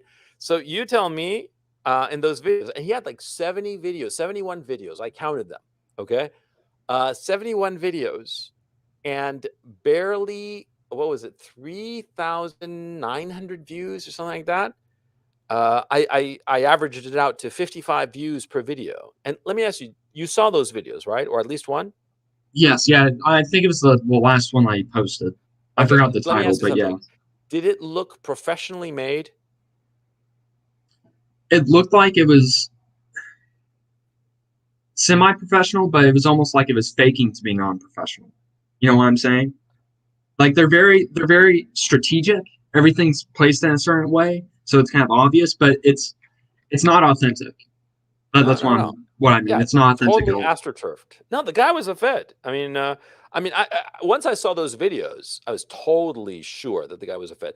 No way would any YouTuber do 70 fucking videos in such a short period of time and then just drop it and like nothing happened. Yeah. No, he'd never do that because either what he would do is he would do like, you know, I don't know, 5, 10 videos and then just lose interest because he wasn't getting the views and move on to other things, or he would continue to produce for like a long time, but just not as often, not as regularly. But he continued to produce because maybe it's an itch that he can't stop scratching. But this shit Mhm. of like for 2 months, 3 months, doing 70 videos and then walking away, it doesn't make any fucking sense. Not Very unless fishy. it makes sense if he was ordered to do them and his boss said, "Oh, this isn't effective. Let's move on to something else." Well, That this tells makes you exactly how screwed the intelligence community is now, because they would put a guy like him after you, blatantly obvious, and it's not like the 1980s when it was the whole East-West Berlin yeah. dichotomy. It's completely different now. There are no cool CIA guys anymore or cool feds. That's over. No, yeah, It's yeah. yeah. Yeah, I mean, I know what's going on also. See, like I know for a fact that the US military and the US intelligence have been doing this whole diversity push for like a long time. And so getting a gay guy, sure, they must have done it. And like I said, I think that he was FBI. And Yeah. he has like a LinkedIn. I think that that LinkedIn was totally manufactured. It's not real. I mean, I think that Ryan Perkins, the name is fictitious. It doesn't even sound real. I mean, you tell me. Doesn't it Agent sound? Smith. Yeah, exactly. Doesn't it sound like Agent Smith? I mean, it was really fucking funny. Guys, I know that it's like talking about a you know, private joke, but go check out my Telegram channel and there you'll see it. Can you do me a favor, Jonathan? Can you put in the Mhm. chat the link because I for For the reasons, Telegram. yeah, I can't do it here. Or let So me see if I can. I'll Oh, have to go actually, onto no, my no, no. phone. Actually, no. I can. Sorry, Oh, okay. something. I just realized something while we were talking, and so yeah, let me. Yeah, here it is. Copy link address, and I'm putting it in the chat right now. Oh shit! What the fuck is this? If it Like a doesn't work, I already kind of have no, the no, link. I no, just have to copy it from my phone. no. It was like I got like a huge thing. Let me just Oh, there we are. Okay, so I just posted it to chat. Okay, and while we're at it, I'll post the invite link again to other people. But yeah, that's the Telegram. It's called Real CRP. Okay, and yeah, and I also post just now the StreamYard links to join up in this conversation. But anyway, Jonathan, yeah. So you agree? I mean, I it's not that I'm looking for confirmation bias. I just want somebody to honestly, hand to heart. Number one, do you think he was gay or not? I think he was gay. Yeah, it's obvious. It's almost, it was subtle, but immediately 5 seconds in after watching his video, you can tell he's a little light in the loafers, But Number I don't two, hold that against him. That's fine, no, do whatever no, you want. But still, it's you can yeah. tell. Yeah, exactly. Number two, do you think he looked like it was a job that he was doing, that he wasn't enjoying doing the video? Yes, it was almost to where he's done so many of them that it's like, oh, now this shit again. Now I have to put on this whole persona and just fake it. Yeah, You it didn't know? seem like he enjoyed it. Yeah. Yeah. Yeah, because that was the thing about his videos, that it just didn't seem like he enjoyed it. It seemed that it was a job, and it was something that he had to do for work.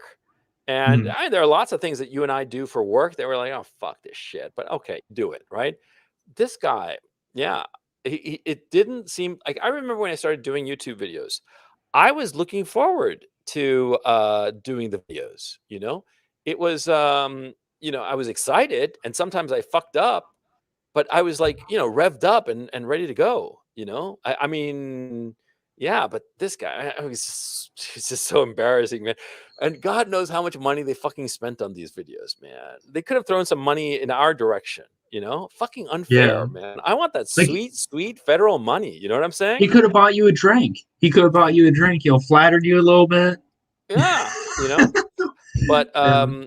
but yeah, I remember it must have been like 45 minutes in, that I was just like, this fucker is a fed. This guy's a complete fed. It doesn't make any fucking sense, And Oh, hold and on. go ahead. I got family calling me. So Okay, will you be take it on for easy. about another hour or something? Yeah, probably. So Okay, I'd love to come back on because I do have a few questions. sure, no problem, All right. Jonathan. Take it easy. Thanks, Coach. Yeah, poor Jonathan. He's gonna go and hang out with the rents. Hey, Mike, how's it going? Can you hear me? Mike, unmute yourself. Okay. Let's bring in Alex Newby while Mike straightens out his issues. Alex, how's it going? Hello, Coach. Do you hear me? Yeah, I hear you fine. How's it going? Yeah, I'm first time to attend to your webinar. Nice to meet you. And I had a question about the game. Okay, I just About the game? listened to your webinar. I mean the women. Yeah, go ahead. I'm anything So you I need to just know about women. listened to. Yes. So your webinar about dating, and then you advise there that you should never back off from lay. Like they were Never 51 what? years Sorry? old. You should never back off from the lay. It's like does not matter she's fat or she's older than you. You should always get laid in order to lift your spirit and then have Oh, yeah. more experience and I don't know have where I better. said that, in which video I said that. But yeah, basically, yeah, a lay is a lay. Okay. And Yeah. a lot of times, look, women need their ego brought up. And so what do? They go on Tinder and they get all these guys who want to be with them. And so it cheers them up, right? Same with Mhm. guys. Guys, if you fuck some girl who's not even particularly attractive, you don't really want to be with her long term, but she wants to be with you. She wants to fuck you. It cheers you up automatically. Okay. And so, Yes. yeah, and this whole bourgeois morality that like, oh no, you should only have sex when you're married and in love. Well, what happens is that when you fall into that mentality, you become the target for potentially opportunistic women, and you wind up getting desperate and latching on to the first woman who has sex with you, which is a mistake. And so that's why, yeah, have sex, with as many women as you can, And Yes. whatever comes your way, it's an experience, if anything. Okay. I mean, shit, when I was younger, I fucked all kinds of crazy ass women, women that I'm not so sure I should have, but Okay. it was all an experience. And each and every single woman I was with taught me something. Okay. And that's the point. Yeah. You're on this Let me ask earth for a you. very short time. So learn as much as you can. Go ahead. Okay. Let me ask you a specific question. Okay. Sure. I'm asking you on the standpoint of the guy who is gaming women. Like I'm doing cold approaches almost every single day, and I see there's a difference how you treat women who are below 7 Mhm. and women who are above 7, like 8s, 9s, 8.5s. Yeah. So my concern is that if I get used to fuck just low value women, maybe it will spoil my gaming skills and it somehow degrade my No, no, no, skills no, to no, game no. 9s or See, 8s. because you're missing the point in something that you'll discover when you are with more highly attractive women. That see, at the end of the day, what happens is that you start running game on girls. Like, by the way, what city do you live in? I live in Tbilisi, in Georgia. In where? I'm sorry. In In Tbilisi, Tbilisi. Georgia. Okay. Yeah. Okay. So I understand Georgian women are very attractive. Okay. So here's what you want to do. Mhm. The ultimate goal. What is the ultimate goal of you chasing girls? Of finding the right girl. And the right girl, you'll find her with the right individual and also the right time for you in your life. How old are you, by the way? I'm 30 years old. Okay. So are you doing well in your profession? Are you making good money? Yes, I'm doing good money. Yes. Is this the best you'll ever do, or is there going to be more and better when you're older? Better when I'll be older, for sure. Okay. So this is what you want to be thinking. By the way, is your career, do you have it firmly in hand, or are you still like climbing? I'm still climbing. Okay. Not climbing that, I mean, how could I put it? No, let me rephrase the question. Do you have it firmly in hand, like you know what you're doing and you're not insecure in your career? You see what I'm saying? Yeah. I would say I'm a little bit insecure because I don't know what will be in 2, No, 3 years. sure. But my question is, do you feel like you know what you are doing now in your career? That I do know. Yes. Yes, you know what Yes. you're doing. Yes. Okay. Yes. Okay, so that's very good, because what'll happen is that you're going to start to and by the way, this feeling that you know exactly what you're doing in your career or business, has this Yes. been going on for several years, the last 2 years, the last year? How long Uh, has this feeling been? last 2 years exactly, I would say. Okay. So what's going to happen is that over the next few years, like 3 to 4 years, you're going Mhm. to develop your own version of baby rabies. I've said before that Mhm. women have baby rabies. That is, they have this sudden need for babies. They want to be pregnant. They want babies right now, and that's why Okay. you don't date a woman over the age of 25, because see, Mhm. 27, 30, and 32 for sure. She Mhm. is going to be crazy to have a baby, crazy to have a man, and she will change herself in order to attract a man. And Absolutely. Yeah. so that's why you want them younger, because then they'll Mhm. be themselves and you'll be able to evaluate them better and more easily. Okay? So, you are also going to have baby rabies. And trust me, I had them. Okay? All guys go through something similar where all of a sudden they're like, I'm working so hard, I'm making all this money, I get all these zeros in the bank account for all the saved money, my investments, whatever the fuck. And what's it all for? I want a kid. I want to have a kid that I can play football with, that I can take to the museum and all that good shit, right? And so what happens is that you're going to have baby rabies, and you're probably starting it now and you don't realize it. Okay. That's why you're running game and trying to meet women. Yes. The object is not to find the most attractive woman. The object is to find a woman who is attractive enough, but also has certain skills that are very important to you. That, like, she's a good mother, good genes, she Mhm. doesn't come from a family that are just alcoholics or have cancer or some shit like that. Mhm. It's a combination of factors. You Okay. you don't necessarily want the hottest women, because many times the hottest woman is going to have a lot of big flaws because she's so attractive. She never had to develop herself in other ways, and therefore she will be a bad fit for you. You see what I'm saying? Okay. So Yeah. don't worry that you're not scoring the top tier woman insofar as looks are concerned. You want the whole package, okay? Okay. And so my suggestion is, yeah, go for the more attractive women, especially in day game. Day game, just going up to some girl on the street and talking to her, whatever. Yeah, it's very good. Now, here's a key issue, though. The more attractive the woman, the more she will respond to social cues of your status. And Okay. so day game is very difficult with hot women. Day game has always been easy with medium women, women who are sixes and sevens, perhaps. But the 8, 9, 10s, they're going to Yes. ignore you. Why? That's what Because happened. Yes. they're higher status, and so they're going to be paying attention not to the guy who strolls up to them on the street, but rather to the guy who her friends say is really cool and really special and has this, that, the other quality. You see what I'm saying? Yeah. And so Yeah. that's why when you do day game, you're never going to get the really hot women. Never. It's just not going to happen. Okay? It's Okay. simple as that. So don't even bother. Okay? I mean, Okay. try, sure. What not? Why not? For fun. But you got to understand, you're not going to easily seduce a really high status woman by day game. You got to seduce her. You got to get her to be interested in you by way of meeting her through mutual friends, social circles, because you need social proof. She needs social proof. She needs other people, third party, to say, oh, yeah, Alex Newby, he is just a really great guy and he's doing really well and making a lot of money and blah, blah, blah. Then she'll pay attention to you. But you just rolling up to her on the street and talking to her, she won't have any idea who you might happen to be, and so she'll ignore you.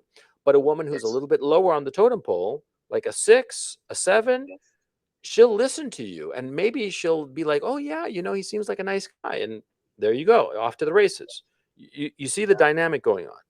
Okay? Yes, I see the dynamic. Let me ask you another question. Sure.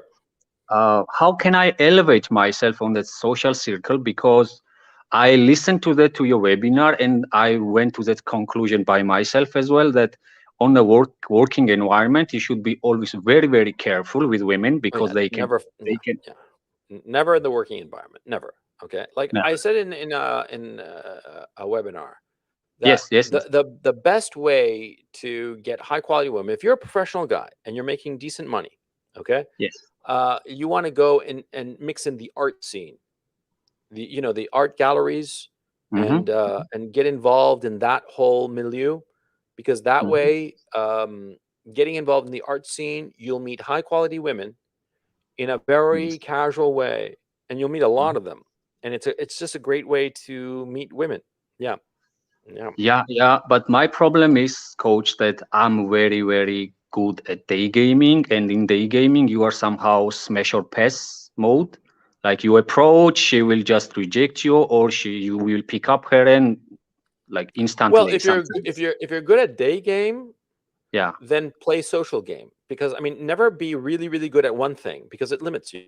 See, all of these things. I don't get the grasp of social game well, because. Well, then you got to work on it. The thing is, see, go to an environment where they have a lot of cocktail parties.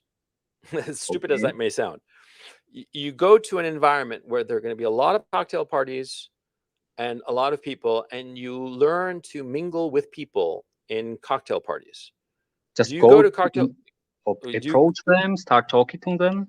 Yeah, exactly. You talk to them, you approach them. Yeah, at cocktail parties. Look, a gallery opening, an art gallery. Art galleries are the best way to go, as far as I'm concerned. The art scene is great because what happens is that it's the intersection of money and glamour. And so what happens is that guys with money go to the art scene to buy art, and it's glamour because it's very interesting, and a lot of attractive women gravitate to the art scene. Okay. And so there you are, rich guys and pretty girls. What can go wrong? You see? So do you And so- suggest I approach rich guys as well, like a friendship? Oh yeah, wise? sure. Yeah, I was thinking, yeah, approach the guys. I'm like, what? You want to bang them? I mean, Or, just you know, just yeah, to have yes, social friends. yes, definitely. Yeah. Yeah, You make okay. friends with the richer guys. Okay. And Okay. see, the key issue is when you start going into those circles, you don't Mhm. approach the women. No, you don't have to. What you have to do is approach the people who are socially prominent in that world. Like it Okay. could be some older lady who is like a very important person in the art scene for whatever reason. You approach her. You approach her and make friends with her. You don't want to fuck her. You want to be friends with her. Okay? Same with Yeah, the yeah. other rich guys in the art scene. You want to get friendly with them. You know, a good way to go is like say, "Hey, you know, I heard that you're interested in this art piece and I'm interested in it too. Why don't we like decide not to bid against each other?" You know, which Okay. I've done, by the way. Okay, and I wasn't interested in developing a relationship with the guy. I just said, you know, you like this piece and I like that piece. You know, let's make sure that we don't bid against each other, so we don't drive up the price needlessly. And they're like, sure. And after that, you start having a drink with the guy, and you become fast friends. Sure, that happens all the time. See, and so Mhm. and from there, they'll bring you in, and you'll be able to meet other people. And eventually, the girls come. The girls will always come to you in such situations because they will see a guy who is new to the art scene and he seems to have the right friends in so far as older people, other men, and whatnot. And so the girls will Okay. gravitate inevitably because they'll want to find out who you are and they'll be interested in you as a potential mate. Sure. And so Okay. that's how you do it. That's how it happens. Okay. Okay. So I don't have to apply day game skills to the social game, let's say. No, they're different skills. And Different you skills. should Okay. should make it a point to learn them because those skills, insofar as the social game skills, are going to be Mhm. very important insofar as your career is concerned, your business. You'd be Yes. surprised as you get higher up in the business hierarchy. There's a lot more social stuff going on, and so you Yes. need to get good at it. Okay, I'm it's not only enough I'm to only be. noticing that. I'm Yeah, only it's not noticing that. enough. Exactly, you're noticing it, so you know. It's Yeah. not Yeah. enough to be good at your job. You have to have the social skills. Okay. Exactly. Yeah. Yeah. Okay. You take it easy, Okay. Alex Newby. Thank you. Bye bye. Bye-bye. Hey, Mike, how's it going? Hey, Gonzalo, can you hear me okay? Yeah, I hear you fine. What's on your mind, man? Awesome, man. Pleasure to meet you. I'm Mike from London. I've been following your content for quite a number of time now. So You're from London? No, yeah, from London. bullshit. Bullshit. You sound Well, like can't you're you from tell? like Tasmania or Russia. Russia. Ah, You're yeah, Russian. well, What the I fuck? was actually considering coming to your neck of the woods, actually in Ukraine, with a pop-up you did the other day, but I couldn't make it, obviously with COVID. Flights are a bit of a nuisance, but hey, there we go. So yeah, just a quick question, Gonzalo. So as a bit of context for the question, I've made it my mission, to be fair, through my late teens and my 20s, to obviously get that grasp of women, because I wasn't always taught that, even though I had a father who's very much a G and a How top old are man. you? I'm 27. Okay. Yeah. And So so yeah, I what made it about my your mission dad? to I'm do that. sorry, I missed that part. What about your Yeah. dad? So my dad, I'd say you could just tell with certain people as I've gotten older, it's become abundantly clear. He's clearly someone who especially if I show him to different girlfriends and stuff, they're like, oh, your dad's hot and this and that, and like you can tell that he got a lot of girls back in the day. Do you know what I mean? So Sure. fair play to him. He's always proved a good example of that. But he never taught me anything directly. So I had to learn a lot of this stuff myself and through trial and error and whatnot. And I very much applied myself to that as whilst still growing my business and everything else. So And by the way, are your parents still together? they're not actually. No. So they broke up probably like 10 years ago nearly now. But and your old man, he's got another girl? He's always got girls. He calls them girlfriends. He's always got different women in his life, and it was just his birthday last week. He's 69, but he's 69. He's still got that chat. Yeah, he's still got that chat, man. He doesn't mess about. And how old are his girlfriends?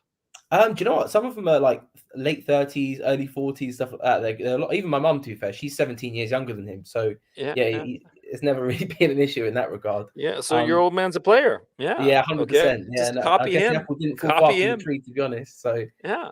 So I'm sorry. So what's on your mind?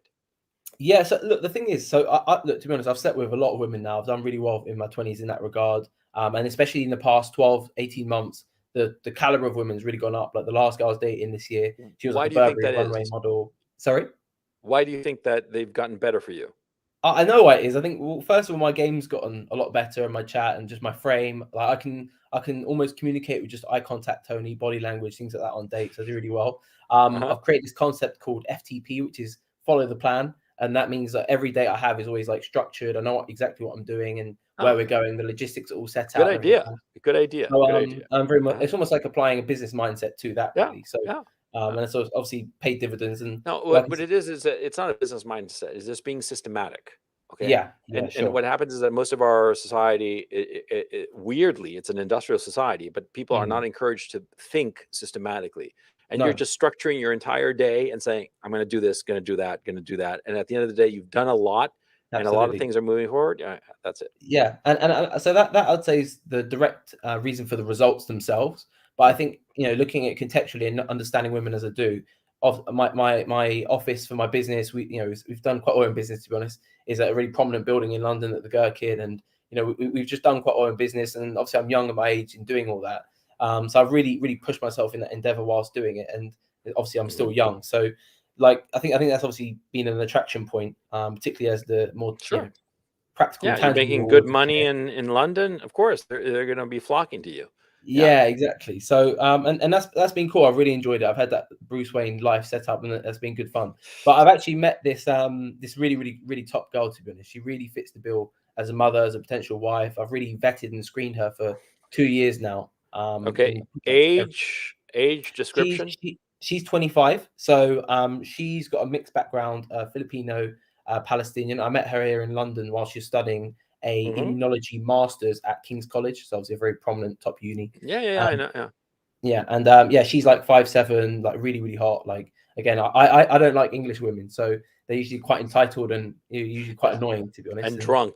I'm sorry to say. Spot on. Yeah, spot on. Sloppy drunks. Yeah, they that's love no fun. they love drinks, and I don't actually drink myself. I'm a high level sportsman, and it's just not really been an appeal for me. And just their approach to all that is just a no. But yeah, she doesn't drink. She's not religious, despite her background and everything else, which is good. There's no odd influence there for me.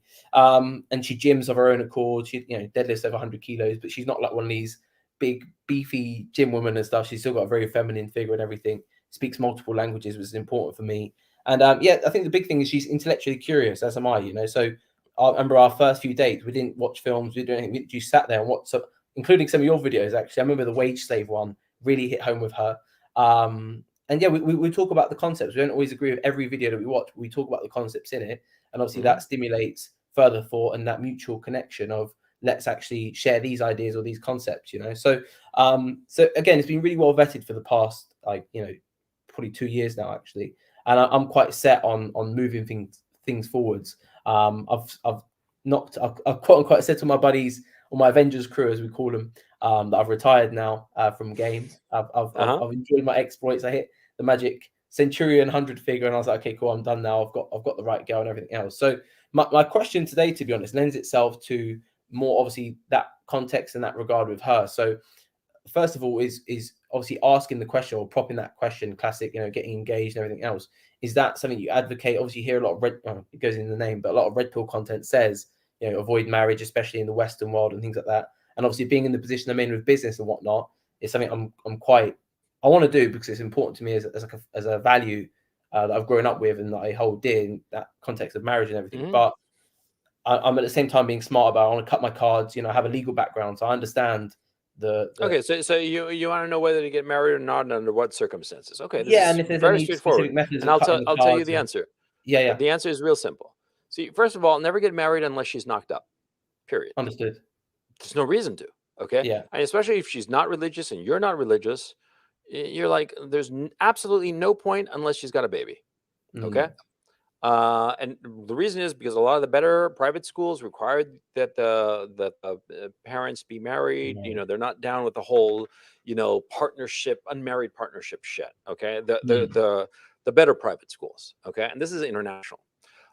So yeah, you don't marry her unless she's knocked up because there's no point. There's absolutely no upside and tons of downside. I mean, think of it. See, she says, or you say, or whoever says, says, oh, let's get married.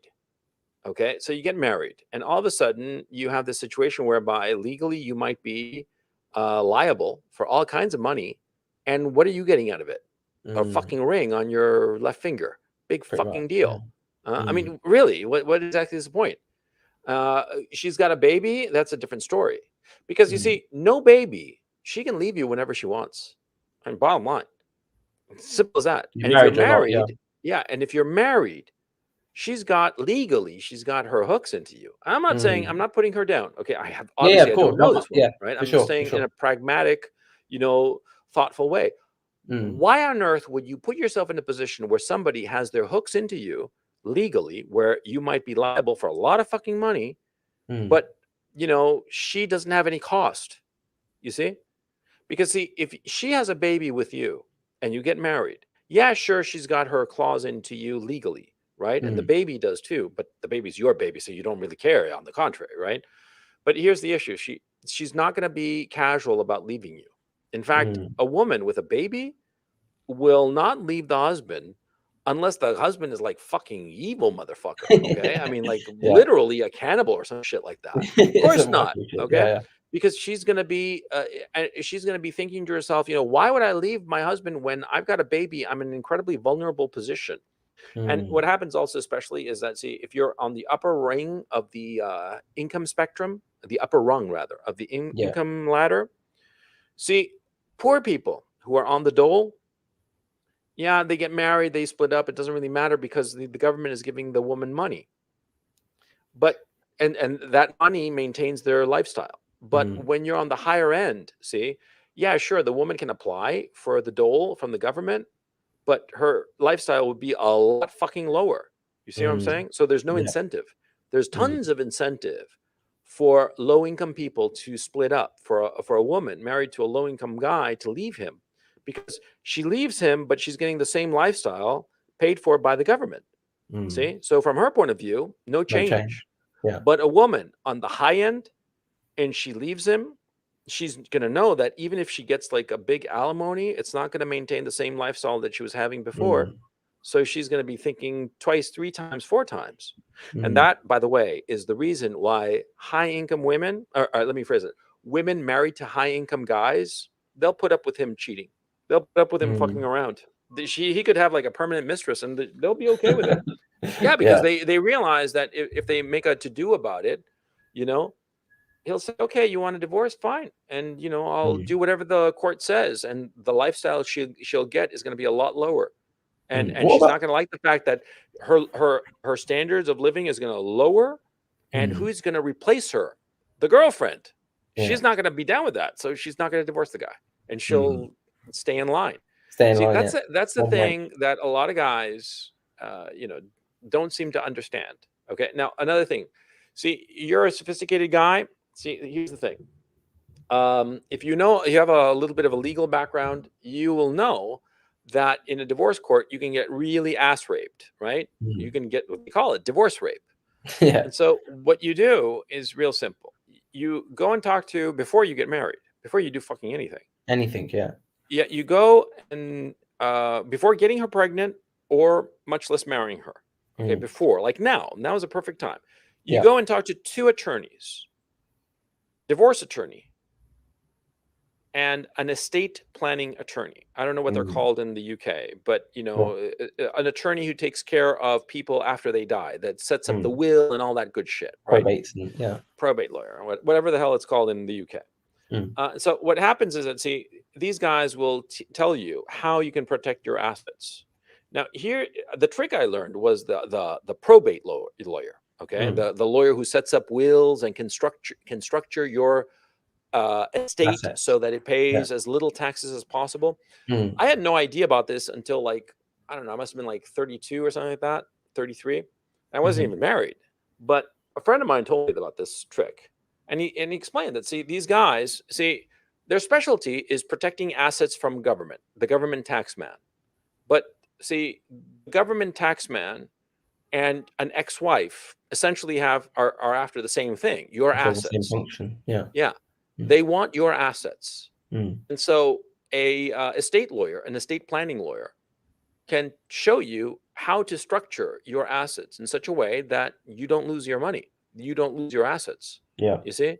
I mean, it's really fucking brilliant if you think about it. You know, I mean, I was very thankful because you structure your stuff insofar as, well, in the United States, you have it as a trust fund, and it's untouchable. Okay, no ex-wife, nobody can touch it, and you're the beneficiary, and so you're cool. You're better than cool. You're bulletproof. You see. And see, yeah, sure. If you're a wage slave, if you're making money off some some job where you get a salary, well, sorry, pal, there you're fucked because they'll just garner your wages. But if you have like a business that you're running a business and you have assets, income producing assets that, I mean, your income depends on those assets. Well, then now you know how you can protect them in such a way that you can get married and you're fine. And you might lose some of your assets, but it'll be far less than if you were just naked. See? So the lessons. Number one, structure your shit so that you don't get divorce raped. Number one. And number two, never get married unless she's pregnant. And you know, you want a sonogram. Okay. None of the shit that, oh yeah, my pregnancy test is positive. We are having a baby. And then right after the wedding, oh, I lost a baby. Boo-hoo. No. Oh shit. Sonogram. Sonogram. And you're there. Okay. Can I caveat Not that, like, please, coach, as well, actually, because the other variable that I haven't brought up yet is visas. So obviously with the study visa and things like that, she gets to stay here and blah, blah, blah. But obviously that has a finite expiration date. So I've spoken to a few immigration lawyers and they said, like, basically I have two choices, one of which is quite costly and to some extent annoying, which is to almost essentially employ her through my business and everything else and pay the different visa charges, tier 2, tier this, blah, blah, blah. And how do it much that are we way. talking about? They said for the specific role and all things considered, because basically you have to have a company license to do it, and then you actually have to pay for the visa itself. And all in it was about 25 grand basically, which plus the legal fees. So let's just call it 30 grand. Wow, that sounds like a lot. Okay. Yeah, and I spoke to a couple of people, and they were like, "Yes," because all it is the most expensive part is the company license to give out those sort of visas. You have to go through like a big rudimentary process, but then the actual visa itself is quite cheap. So, but you don't have a business yourself at this time. No, I have a business myself, but it's that we only employ UK candidates. Obviously, we don't dish out visas. So, but they were saying to set our company up. Can you graft that on?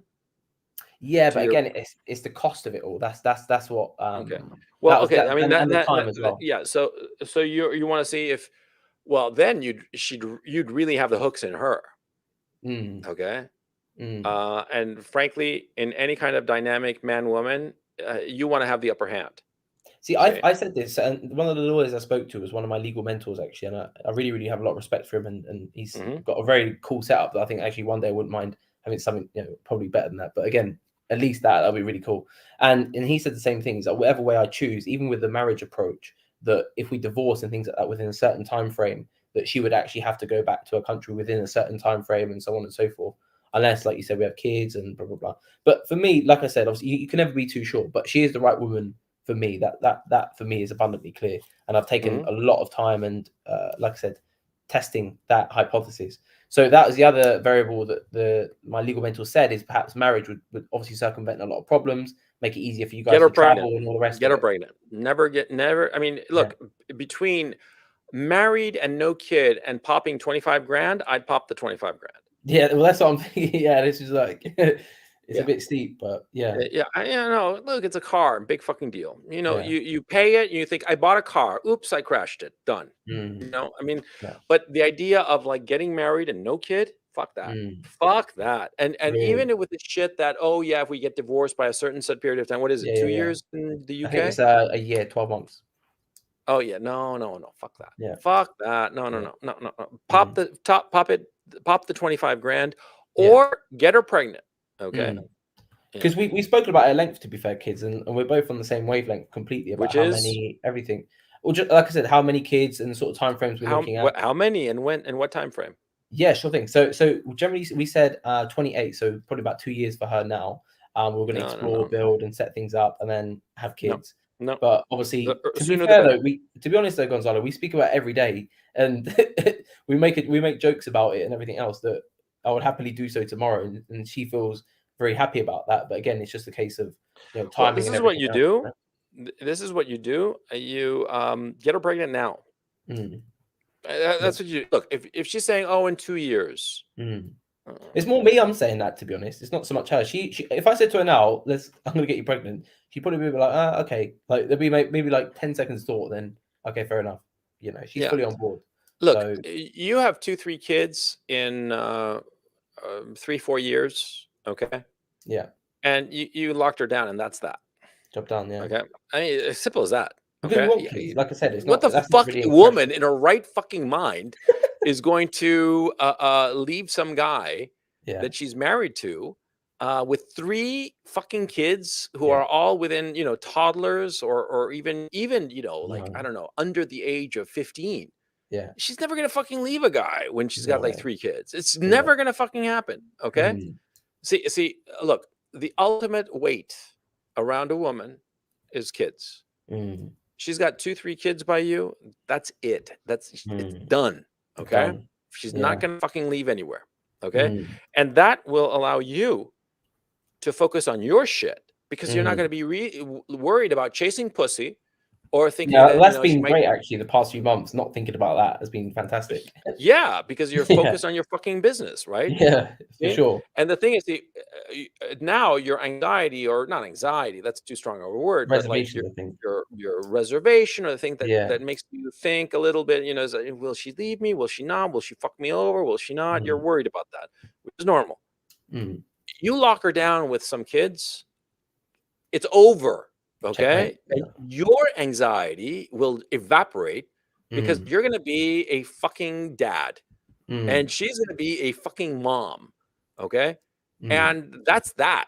And that way you can focus all of your attention on your business, on improving your situation, and you're going to be happy. And here's the other thing, and women don't fucking believe me until they actually have them. See, a Mm. woman with 3 fucking kids, she's going to be fucking glowing all the time. Mm. She'll say, oh, the kids keep me up. Oh, they got the sniffles. Oh, this, oh, that. But all of her But attention is going to be on the not enough. kids, and she's going to be so fucking happy. Okay. Mm. Get her pregnant, get her knocked up, you know, Do you get her not think married. though, quid pro quo, that maybe the kids and everything else would be more of a distraction or cost than getting married? Do you not think that? I beg your pardon? Like, do you not think like quid pro quo? Say I had kids, like wave a wand, I have kids right now tomorrow. Say, yeah, would Mhm. that not be more? Obviously, I haven't crossed that bridge, so I can't speak on experience. But do you not think that would be more of a distraction or a diversion? It'll be a very mentally? happy distraction. Do you think? Yeah, yeah, fair enough. Yeah. Okay. And Mm. like, look, you know, earlier I was spending time with my kids, right? Mm. My little fucking shit of a 6-year-old, right, was Yeah. climbing on top of me. I was trying to watch the fucking TV, the news and shit, right? And he was climbing on top of me, you know, and he was like attacking me, little fucker, you know, and like I had to like flip him over, right, Yeah. and hold him upside down because he said that the TV looked cooler that way. Little fucking Wow. piece of shit. Yeah. Yeah. It's adorable. It's Mhm. adorable. It makes you so happy. Okay. Mm. And you know, the kids, they give you a tremendous sense of satisfaction. Okay. And quite frankly, one of the problems we have is that, you know, we have this notion that teenagers are unbearable and whatnot. And that's true because we allow them to be unbearable, you know. Mm. But if, you know, you raise them right and you raise them to respect you, Mm. not to fear you, but to respect you, and not to like walk all over you like so many children are taught today. Mm. And not like, you know, whenever any fucking boo-boo befalls them, you know, you don't like pander to them. On the contrary, you'd say, oh, it's not that Yeah. bad, and just get them Mm. back on their feet and, you know, dust them off, and they're on. You know, they'll be healthy and happy. Okay. Mm. And you'll be healthier and happier. Mm. Look, I'm a firm proponent of having kids Mm. because kids do give you enormous satisfaction. Okay. The issue is that you're walking through a legal and financial landmine Mhm. before the woman has babies, your Mm. babies. Okay. Once she has them, you're done. Mm. Okay. And so that's why, you know, if you found the right girl, you've been with her for 2 years. You met her Yeah. family? I've met her virtually because they live in a different country, and obviously with COVID, haven't been able to travel and everything. But yeah, Okay. yeah, I And spoke you're to them. sure that they're her parents, right? Yeah, I'm sure. Yeah, yeah, yeah, Okay. definitely. Okay, because you've seen them interact with her online. Yeah, resemblances through, and things like that. Yeah, for yeah, but sure. multiple months or years, as the case may be. And Yeah, multiple months. Yeah. okay, yeah. Okay, so this is what you do. just knock her up. I mean, Mm. you're 30, you're doing well. Are you thinking to yourself, I'm unhappy with this chick? No, not at all. I love the girl to pieces, to be honest. Like, yeah, she's completely Then right. knock her up and get done. I mean, move on with your life. You know, look, there's no trick to it. Okay. Yeah. I mean, a lot of people are going to say, "Oh, don't go get married because you don't have enough money." You're never going to have enough money. Never. Yeah. Nobody in no guy ever said, "Oh yeah, you know, I have so much money that I'm set insofar as a kid is concerned." No guy ever said Ever. that. Okay.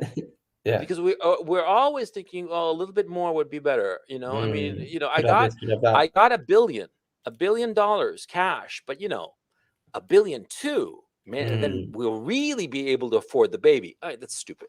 Okay. Yeah. You're never going to have enough money. And children are always going to be a huge expense. And just, you know, get over it. Okay.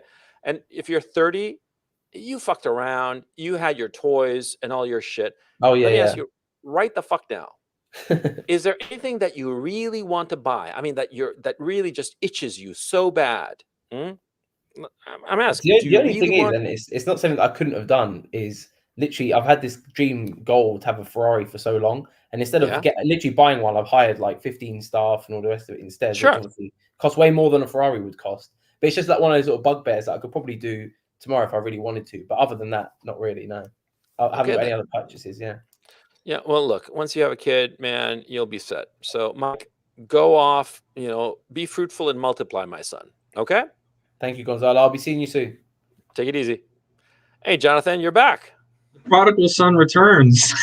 Okay, so what was on your mind? Hit me with your question. Yeah, so I'm really interested in what's going to happen with academia in the future. And I feel, in the U.S. or in the West, rather, it's either going to shit slide and go down, or, bear with me here, somehow the conservative right or a group of the right is going to rise up and literally take control of everything. Is that a pipe dream of mine, or Jonathan, set down the crack pipe and walk away? Okay. The Republicans, the right wing, are going to save academia, or Jonathan. When was your lobotomy? Was it a recent thing? Oh, come on, man. It ain't gonna fucking happen. I know that they're setting up some university in Austin, some shit like that. And it's corporate bullshit, okay? Because the system is fundamentally corrupt. Okay. Bottom line, it's just corrupt. Okay. The whole shit has to go up in flames first. Okay. And you know, the whole thing has to just go down. And the model for it of, you know, all of this debt for the students, you know, all this money siphoned off to the administrators, all the money in the book business, you know, the whole thing is just corrupt. And there's no way to fix it. Okay. I mean, sometimes it's just easier to just wipe the slate clean and start over from scratch. And that's what I think is going to happen. And the thing is that's happening, of course, is that, see, really, really bright people are not getting into the top tier university. I mean, shit, you know, I'm online. I meet a lot of online personalities, right? And a lot of these fuckers are fucking brilliant. I mean, they're really high IQ, highly capable, highly determined people, hard workers, the whole 9 yards. And they went to shitty universities because they didn't have the right grades in high school, because they were so smart that they got bored and didn't get good grades, right? Or they got into trouble, you know, they got caught smoking dope or some shit like that. And, you know, goodbye Ivy League and stuff like that, which happens all the time. You have one little blemish on your record and the best schools are closed to you, right? And so you have a lot of people who are really, really smart, who are not going to the best schools, who are not getting from the best schools going into the top tier of the corporations and the government, right? And on the contrary, you have a lot of fucking idiots. You got a lot of people, POCs, people of color, who got affirmative action into some high-end university, and they're fucking morons. And I'm sorry, you know, a lot of black people who might hear this might say, oh, that's racist. No, it's the truth. Sorry. Or if the truth is racist, not my fucking problem. It's your fucking problem. The fact is that most, I would say, just as a casual observation, roughly 80% of Ivy League graduates who are people of color don't have what it takes to be there. They should never have graduated from those colleges. And I know this because back when I was graduated from Dartmouth in 95, I'm telling you, the black kids and a lot of the Hispanic kids, and I'm Hispanic, they were fucking idiots. They should not have been there. One of them had the decency to admit as much. You know, one black guy who told me that, no, you know, I shouldn't be here, but, you know, affirmative action, ha, ha, ha. No, he shouldn't have been Yeah. there because he was a fucking idiot. Okay. And you know, they don't let the little Asian people, because, you know, too many little yellow slant-eyed people in the Ivy Leagues. We can't have that. You know, I mean, look, when you have such a corrupt system like that, where you have incompetent people being raised up to positions of prestigious positions whereby they can wind up being the leader or leaders in corporations and government, then the whole society is going to go down the tubes. Bottom line, excuse me, and I don't have any more water. Barack Obama was an affirmative action president. The guy was a fucking idiot. He thinks he's smart. Okay. This coffee is over a week old. Holy fuck. Well, hey, my coffee's always fresh because it's from somewhere else. You know what I'm saying? Yeah. No, but I mean, seriously. So what's going to happen is that you're asking about the educational system. Will it ever be reformed? It's too corrupt to be reformed. Okay. I mean, like, there have been corrupt institutions that have been reformed, like the Catholic Church. But what happened with the Reformation? A significant portion had to split off and form Protestant religions. And so what will probably happen is that a significant portion of really capable people are going to break off, and they're going to form their own form of university that's going to be not institutional, totally separate. Okay. And it'll be a place with a new mode of teaching. Now, that hasn't emerged yet. Okay. And we'll see if it emerges or not. Okay. I mean, that's how you think of the historical trend. But the current educational system, it's never going to be reformed. It's a piece of shit. Now, as in logistically where I am now, I can go to a community college locally. It's not a great college. It's been around for a long time. I have mentors who have been there, and I can transfer over to a technical college that's local as well. Would that be a good choice? Is it cheap? Yeah. The Like out the door debt wise, if I were to go to the really fancy college that's right near here, I'd probably be in around $50,000 a year. No, altogether. Okay. If I were to qualify for grants and everything, and then because you'd wind up, and when you say 50,000, you'd wind up with $50,000 worth of debt. Yeah. Okay. And if you go or maybe a little bit more. Okay. Yeah, it'll probably be a little bit more. It'll probably be 60, 70, because you'll need money for books, activities, shit like that. Yeah. Okay. So how old are you? You 18? 22. Yeah. Okay, 22. And I'll be 23 in February. Yeah. I went to college when I was 23. So, I mean, I went to Dartmouth in my freshman year. I was 23. So, and I graduated when I was 27. So, no worries about that. Now, the community college, right? I mean, bottom line, what do you want to do with your life? I thought about engineering or something in technology, because I'm extremely handy with my hands. I'm very, very capable with pretty much anything mechanical. See, corporate engineering and being good with your hands are two vastly different things. Because, I mean, are you really talking that you'd really enjoy being a welder? Or do you think you'd enjoy spending all of your day in front of a computer with a CAD, modeling different devices or chips or whatever the fuck? Which one is truly a blend of both? Because I've talked with a lot of local engineers, and okay, then this is what you do. This is what you do. It's real simple. Go to a technical college, okay, and learn to be a welder or the hands-on guy that you want to be, right? And see what your focus is you want to learn a craft real fucking well, a craft and a business. And then you're thinking to yourself, at 30, when I really have a full handle on my craft, then I strike out on my own and set up my own business. See? Because if you go to engineering school at a good prestigious college, right, ultimately you're going to wind up being somebody's employee, because you're going to have very, very specialized skills.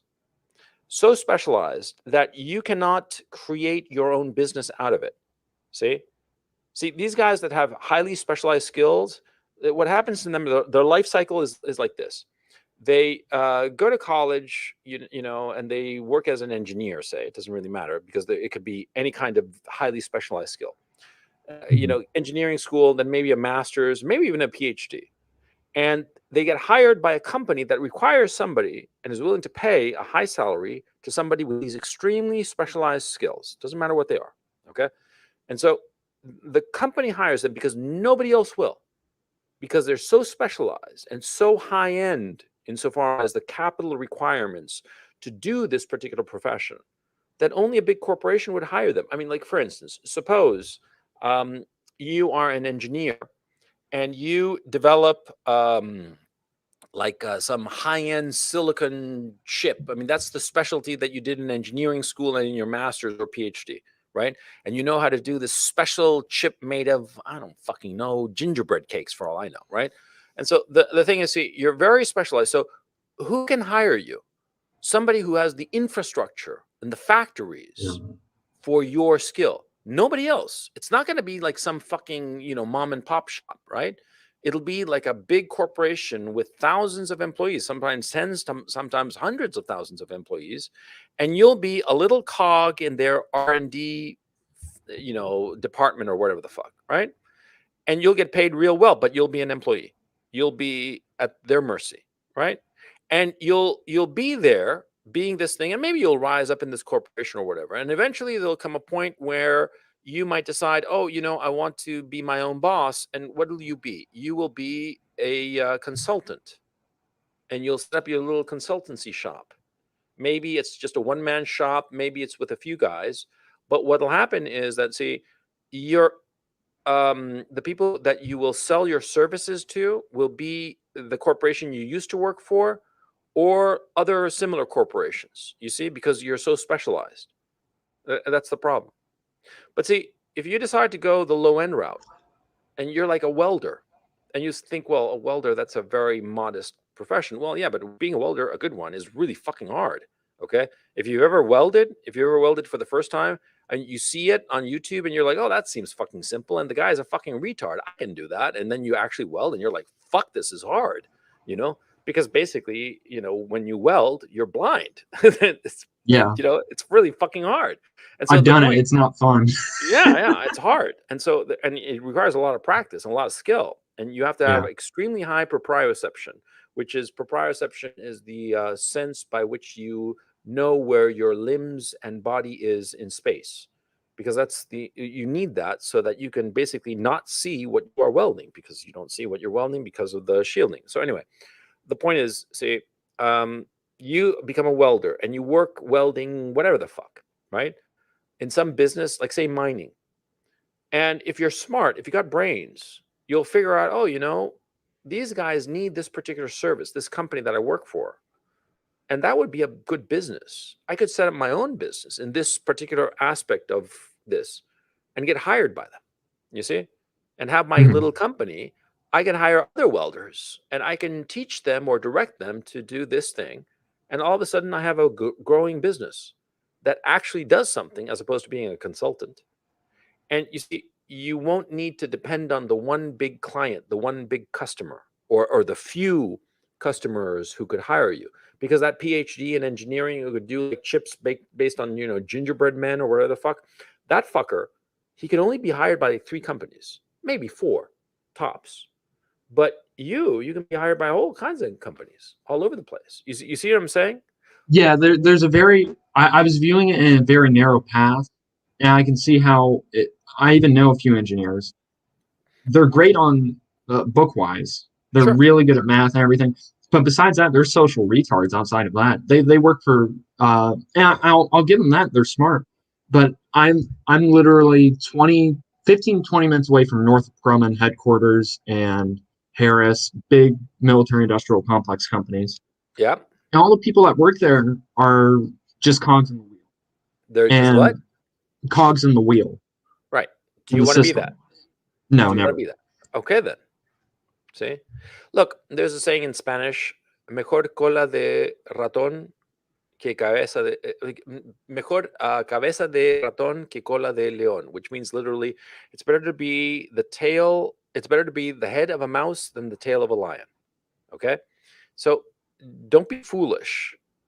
And what happens is that, see, that kind of corporate existence is extremely attractive to the better students, because the better students got ahead by being very compliant, by getting good grades in the tests, by not being a teacher's pet, but being by jumping through every hoop that the teachers put up for him. See? And the teachers praised him. The teacher would put up some obstacle, some test or some problem on the blackboard. The kid would do it and he'd get praise. And so he became addicted to that praise. And so that's how you get all these compliant people. But these compliant people are cogs in the machine. They are not particularly adept socially or at all, because they don't need to be. See? Yeah. But they're slaves. See? And the thing is, see, if their slave master gets upset at them for whatever fucking reason, you know, they're incredibly vulnerable. See? And so that's why it's, as far as I'm concerned, it's not a smart way to go long term, especially now as we see our society is shifting beneath our feet. We can sense that big changes are coming, and we don't know where these changes are going to end. And so my suggestion is, don't become a cog in the machine. Be thinking, widen your perspective. Yeah, see, I'd rather risk a lot and start my own thing and not take shit from anyone, because I already work for a great bunch of people, and I'm already in a technical environment. I'm not going to say what, but no, it's I have a sales aspect to it. I have an individual view of it, and I can do very well in the industry that I'm in, and I can sell to my owners and well, not my owners, yeah, but sell to other people that I know that can possibly develop the product for me. So Yeah. I'd rather go at it on my own than work for Northrop or or any of those guys. yeah, you know, or no, it would be fine to work for them as an independent contractor with your own business, Right, right. you know, but you don't want to be a slave, bottom line. Well, would Okay. you say a blend of the two, technical and some sort of engineering, like having a minor in something technical? I don't know, Or- that's on you, but Yeah. you know, you got to figure out what would fit you the best. But if you go the full retard autistic route of being like the ultra uber engineer, well, you see how that ends. Yeah. Okay. And it's depressing. Okay. And I also, on a more philosophical level, those guys who are so specialized and so, I mean, sure, they're smart, but you yourself said that they're kind of like social retards. Yeah. They're not enjoying life because they don't know how. They have not been socialized enough. They haven't experienced enough. They do what they do, and they're very, very good at it. They're highly specialized, but in that specialization, miss out on so much of life. And this is something that I've noticed. Okay, these guys who are specialists and who get to the very pinnacle of their very, very specialized profession, they don't get the chance to experience life, and they miss out on so much. And ultimately, the goal of life is to have as much experience as possible. The goal of life is not to make a shit ton of money. The money comes along the way, but you got to think to yourself, how are you going to be spending your days? If you're going to be doing the same thing over and over again and constantly under the thumb of other people, is that really the kind of life that you want to live? Yeah. I mean, I did a video once called a lawyer's vacation or something like that. It was about this guy who was a lawyer, high-end lawyer. He was a partner at a firm, and he had to cancel his vacation because some client was nervous about him traveling, even though there was nothing going on in the case. But this big vacation that he had planned with his family, well, he couldn't do it. He was a slave to this client, you know? And yeah, the guy was earning a couple of million a year as a high-end lawyer, but, and this was back in the 90s, like in 91, when 2 million a year was holy fucking shit, that's a lot of money for a fucking lawyer. I mean, today he'd probably be earning 10, 20 times that. But you see my point. He was a fucking slave. You want to be that? No, you want to be a free man. See, that's my thinking. Yeah. I remember your video that, I don't mean to keep on going, but I remember your video on where it showed a bunch of people climbing up in a mine, and you were saying, I think it was something about slavery. It was another one. Yeah, that was a really good one. Yeah, I remember that. Yeah. I But yeah. don't. It's right here in this. Where is it? This thing. This is where all my videos are. So yeah, if I lose this, we're fucked. But That's your dead yeah, man switch right there. in January I'm going to start posting those again, and I'll find that video. That was a good video. Do you remember offhand what was it called? I remember I used the mining videos. Yeah, they were pretty cool. Yeah, they were really good. I should have. I wouldn't say I should have copied them because I know you're iffy on people copying your stuff. I don't mind if they copy it, just as long as they don't make money off of it. I think it's unfair that they make money off of it. See, if they copy it and repost it elsewhere, that's perfectly fine. I don't mind. Okay, it's the making money off my shit that bothers me. There was some guy on Patreon who was trying to do that. Oh, fuck that. That's a dick move. Yeah, completely. Yeah. No, I banned that guy. No, because the guy was a fucking idiot. I mean, it was a smart business decision, like, or money making thing. But come on, man. I mean, no, that's it's perfectly fine to look. I know that there's like some torrent going around with like a whole shit ton of my videos. That I don't mind at all. Okay. There's one guy on Telegram too, the backup channel. He did like a whole CRP backup. Good on him. I'm fine by that. Look, so long as you're not making money, okay? Because it seems unfair for somebody else to be making money off of my content. That just seems, yeah.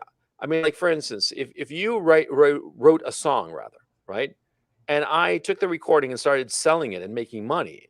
And I'm like, thanks a lot, Jonathan. You'd be like, fuck you, man. I wrote that fucking thing. I did the work to do it, and you're making the money. Fuck you. Yeah, exactly. If it was the best thing since 2112, I'd probably kill you. Nothing as good as 2112. Yeah, just don't blaspheme, my son. Okay. I will not. And one more question. Sure, go ahead. Could you do a Gary Cooper webinar?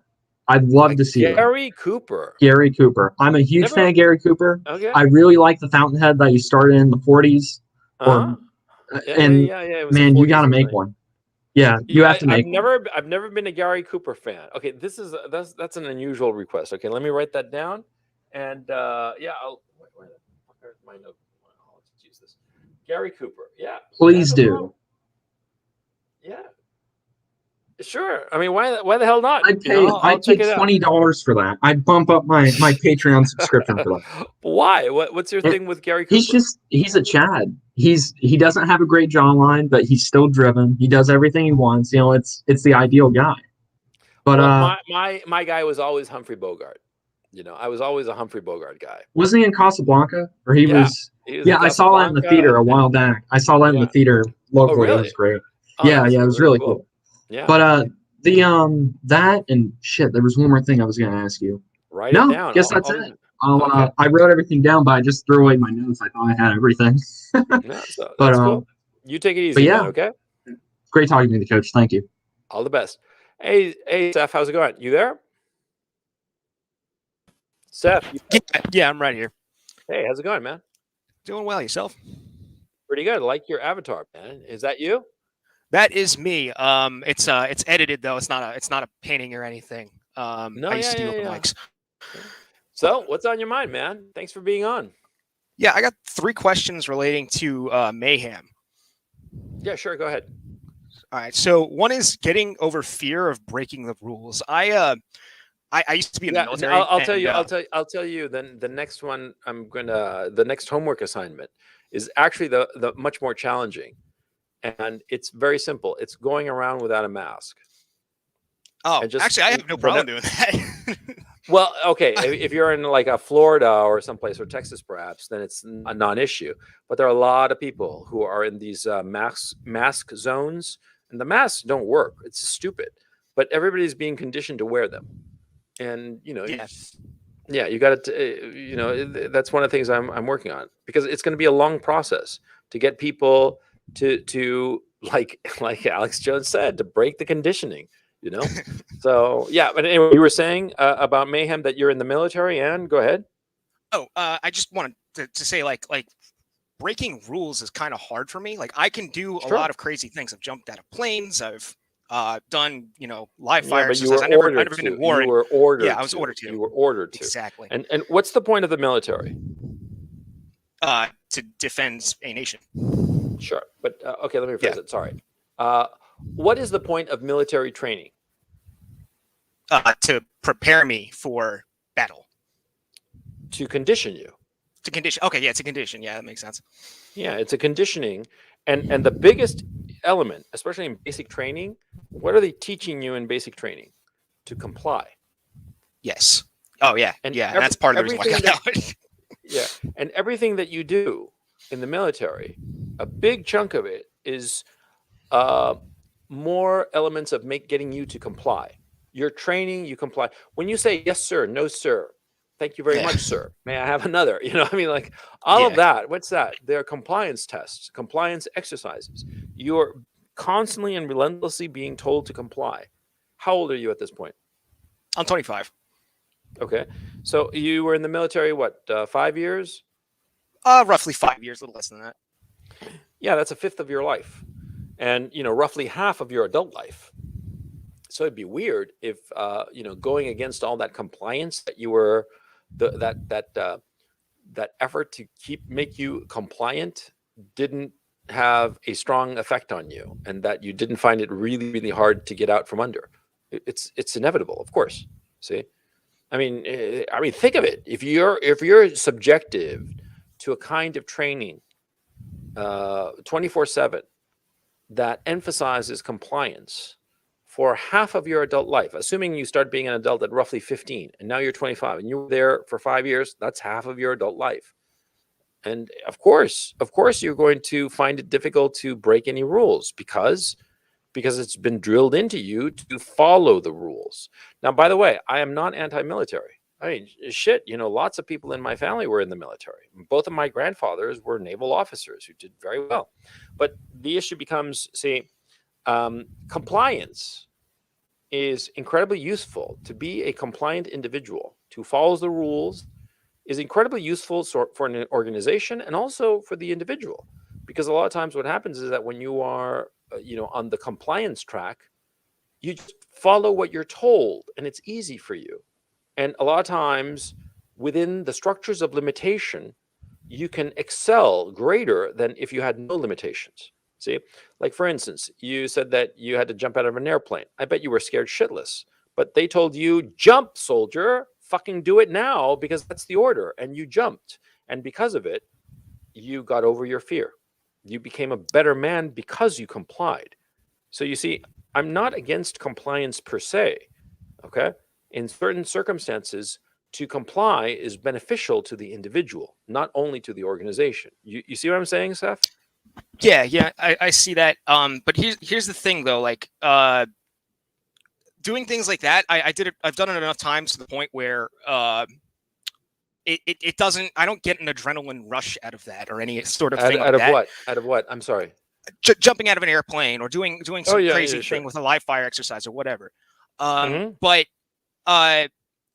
breaking the rules, it gives me an adrenaline rush, and I like it, but I don't know how to control it, and it makes me shake, and I don't really know how to do it in a relaxed manner. Okay. Yeah, what's going on is because you've been complying so much for so long that now that you have freedom and you can do whatever the hell you want, you're not sure how to handle it. And that happens all the time. Especially it happens, interestingly enough, to convicts. That's why there's so much recidivism among the convict population. Because when you're a convict, you're told, go here, go there, eat now, shower now, everything is controlled. You don't have any free will.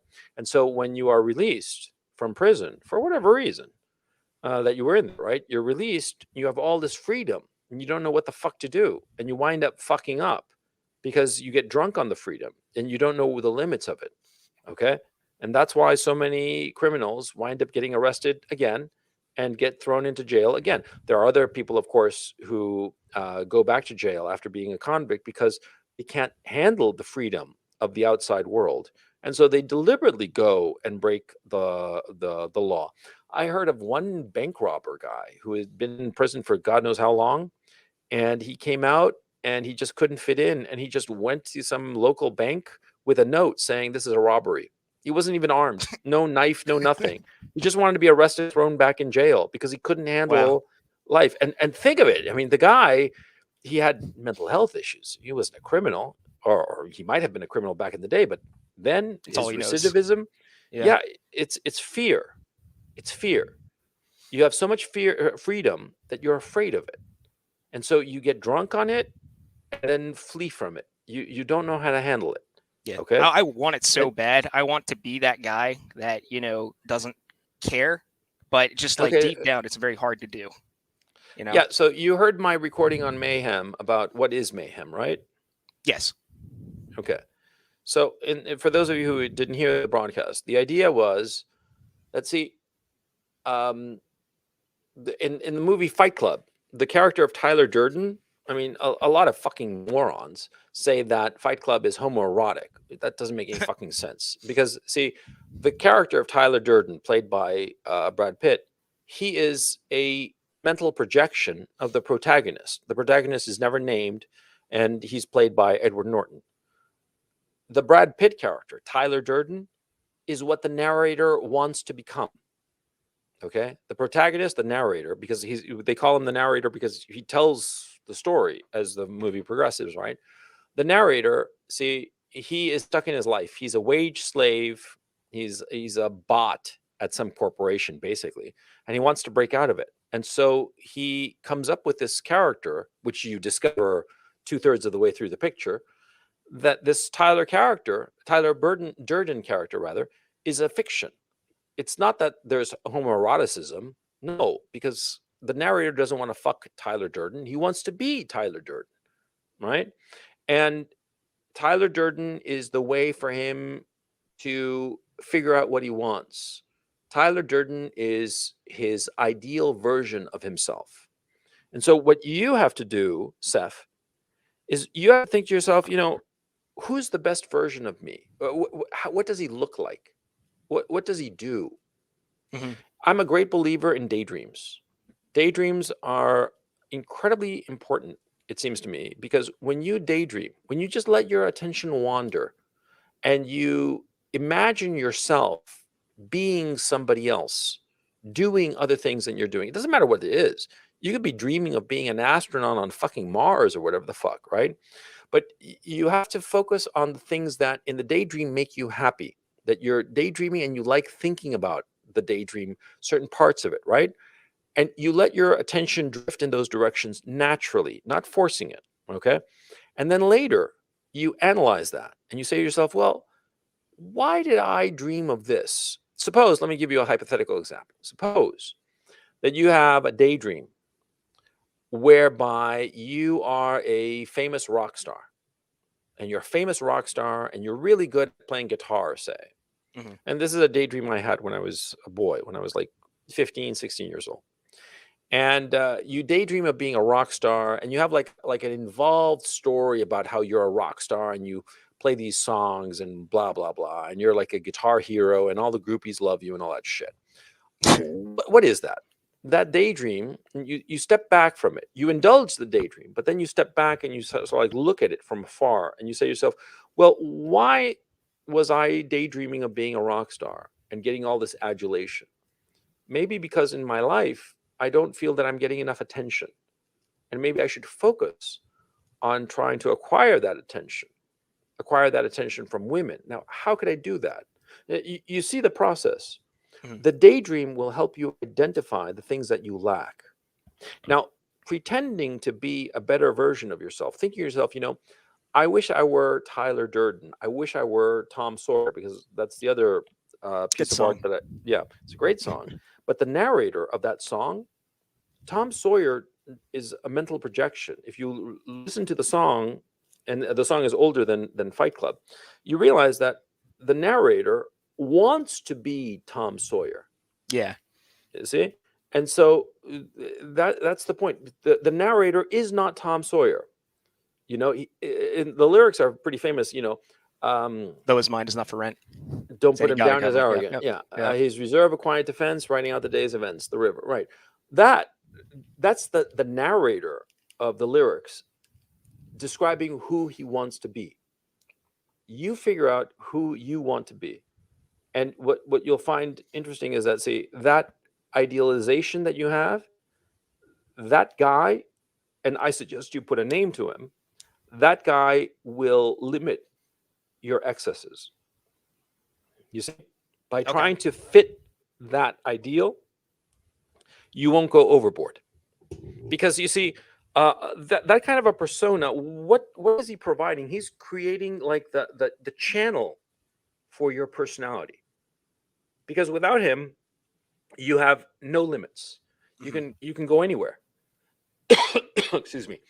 But with him, with this idea limiting you, it's like guardrails. And it'll, excuse me.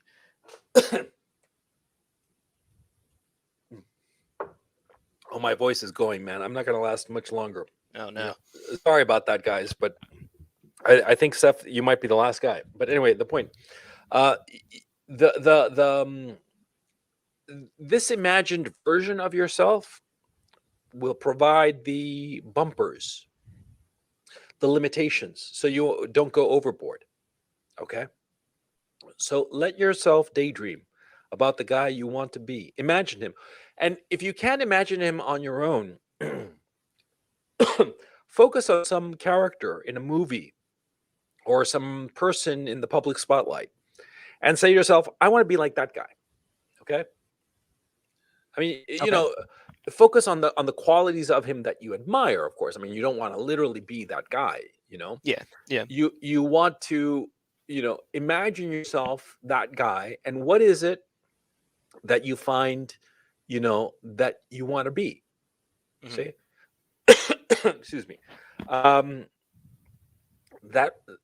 will give you the limitation, okay? Because what you're describing is that now that you're out of the military, you don't feel that you have anything that limits you, and so you want to break the rules, but at the same time, you're frightened of it, and you don't know how far to break the rules. You need guidance. Yeah. Now, an easy way, and it's something that I've considered very carefully, an easy way to go is to follow some leader.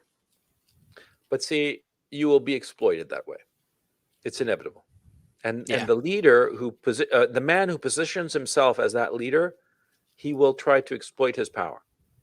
And he will try to exploit his power, and because of it, he will act in evil ways. And more to the point, it doesn't even matter that he will act in evil ways. He will lose sight of the objective because his own ego, his own desire for self-aggrandizement will naturally overwhelm him. And so that's why, like, I took the deliberate decision not to be any kind of figurehead or any kind of leader.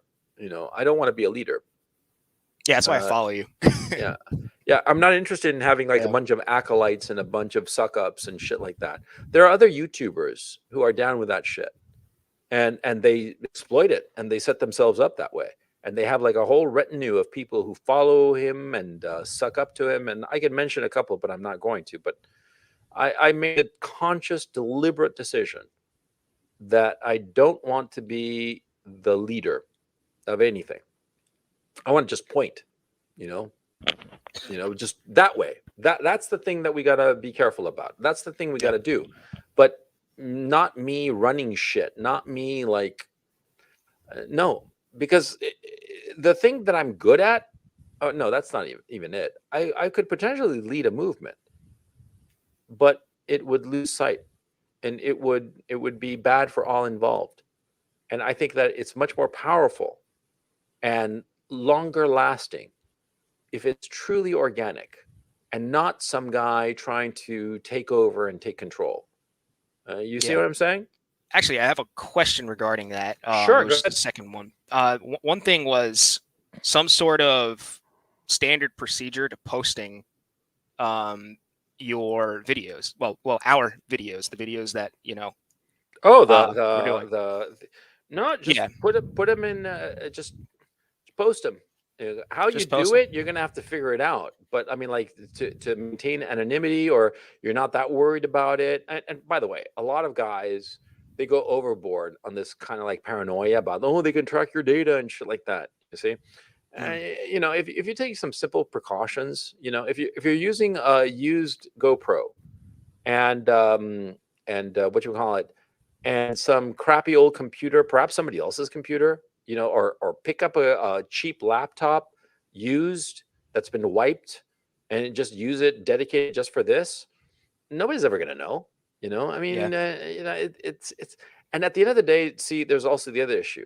There are enough people fucking this shit, okay? They're not going to have the manpower to be chasing everybody, and that's the point, okay? See, a swarm of hornets, there's so many that you can't focus on any one, and that's the point. The point is to get more people on board.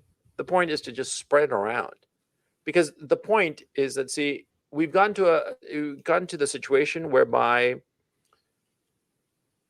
look, Seth, have you seen the demonstrations going on in Austria? Yeah, there's a lot of people, ton of people.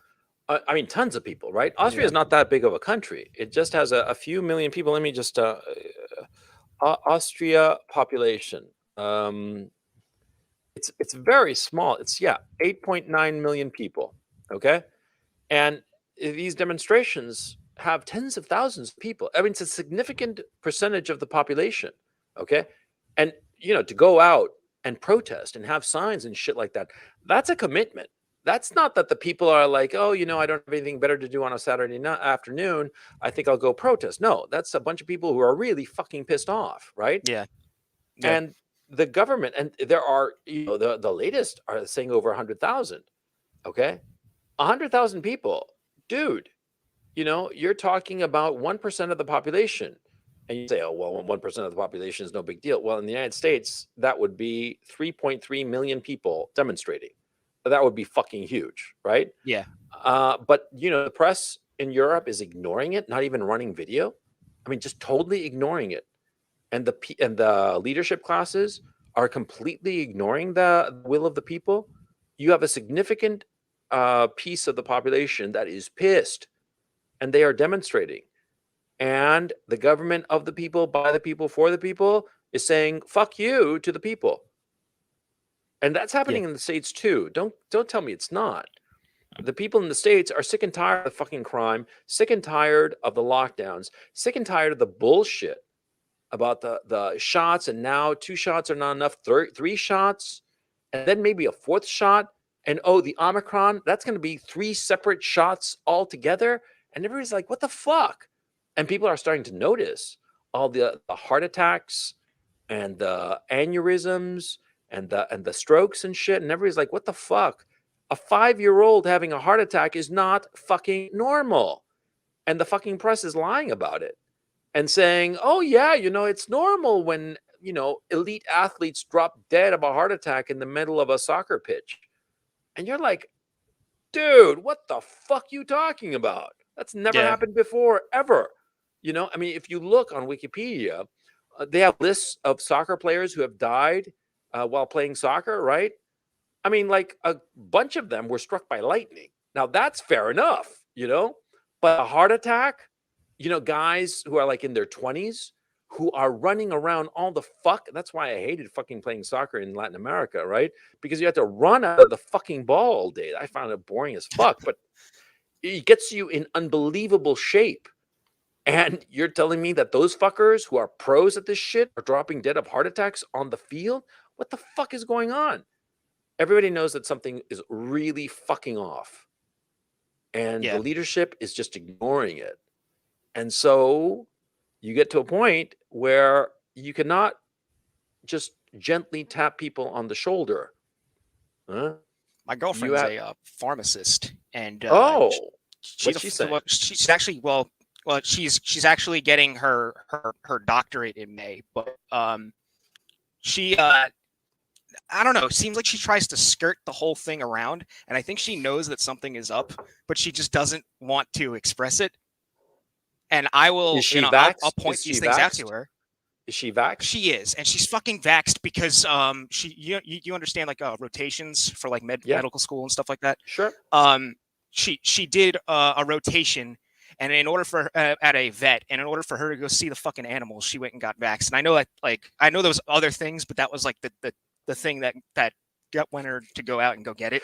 So she It's had so to fucking get stupid. vaxxed for Lassie. Yeah, because Yeah. Lassie might get COVID. Okay, great. Yeah. Okay. Yeah. And So I don't know. I just Are feel you like vaxxed? she kind of has an. I'm not vaxxed. No. I got Okay. out. I got out in October.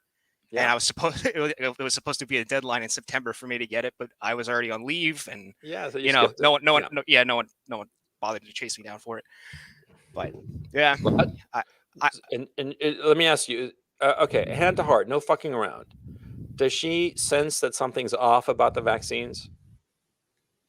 I think she does. I really think she does. Well, why But don't you she have just- like an honest conversation with her?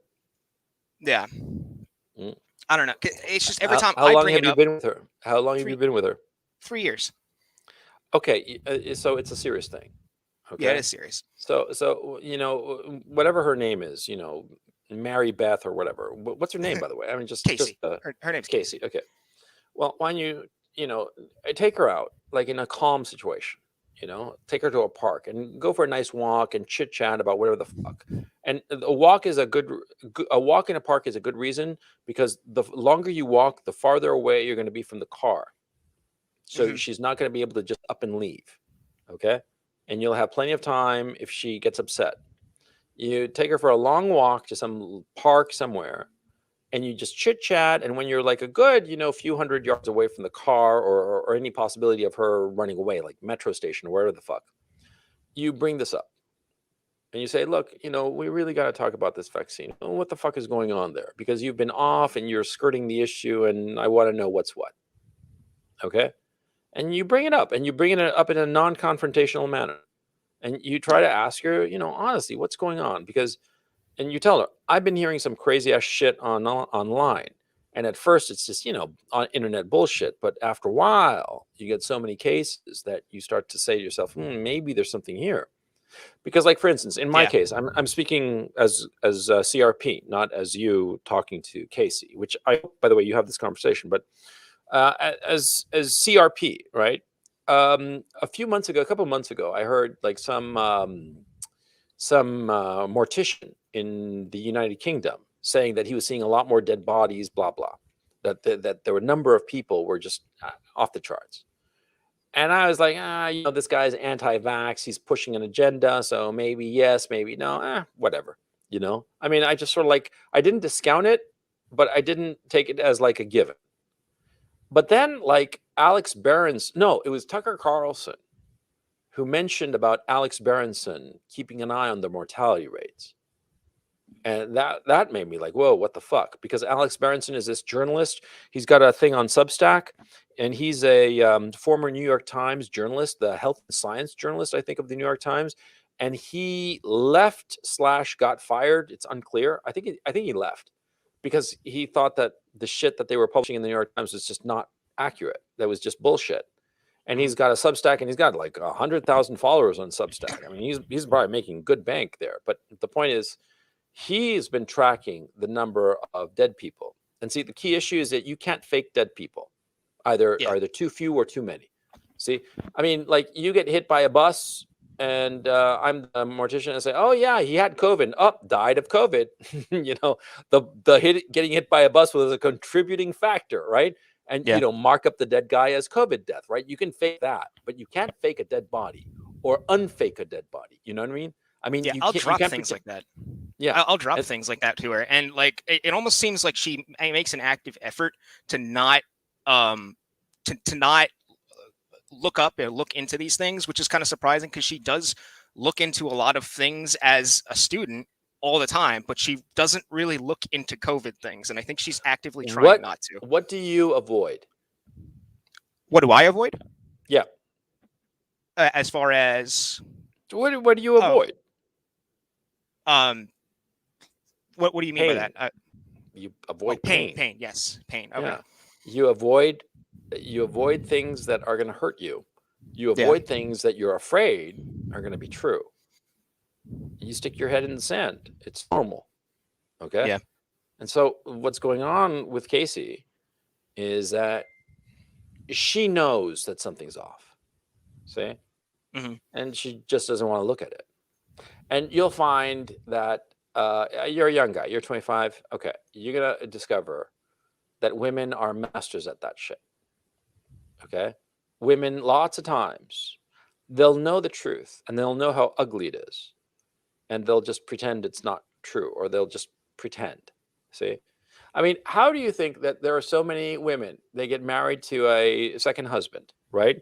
And they know that this second husband is the stepfather of her children, is sexually assaulting, if not raping, her, 12-year-old daughter. It happens all the time. Yeah. And the mother knows, but she's just pretending that it's not happening, you know? And she's like, because of different reasons, it's second husband, she doesn't want to lose him, doesn't want to confront the ugliness of the situation, a whole host of reasons. And the woman, the mother, essentially allows her daughter to be raped by the stepfather. And this is horrifying. And women, as a group, do not like it that this is pointed out to them. But it's the truth. Men face problems. Women avoid them. Okay? So you're going to have to gently but firmly and figuratively take her head, put your hands gently on the side of her face, and just force her ever so gently to look at this problem and not avoid it, and talk to you about it, because she probably knows shit that you really want to know and that she can't face. I don't think she knows anything. I think she just doesn't bother to study it. No, she probably knows. You think so? Okay. Yeah. If she's like so studiously looking away from the problem, she's probably found out a bunch of shit.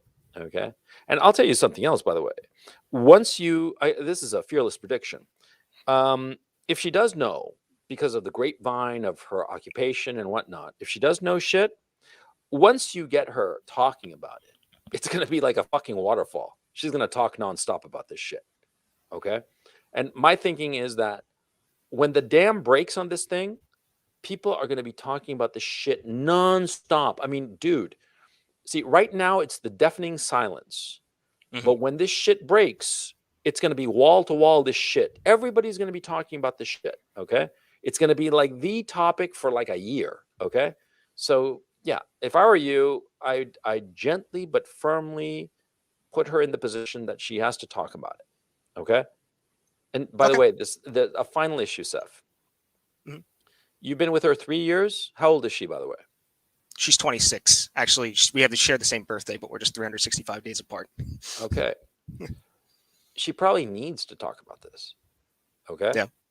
And probably it's weighing on her mind. Okay. And so she probably needs to. So don't be an asshole. Okay. Like, of course.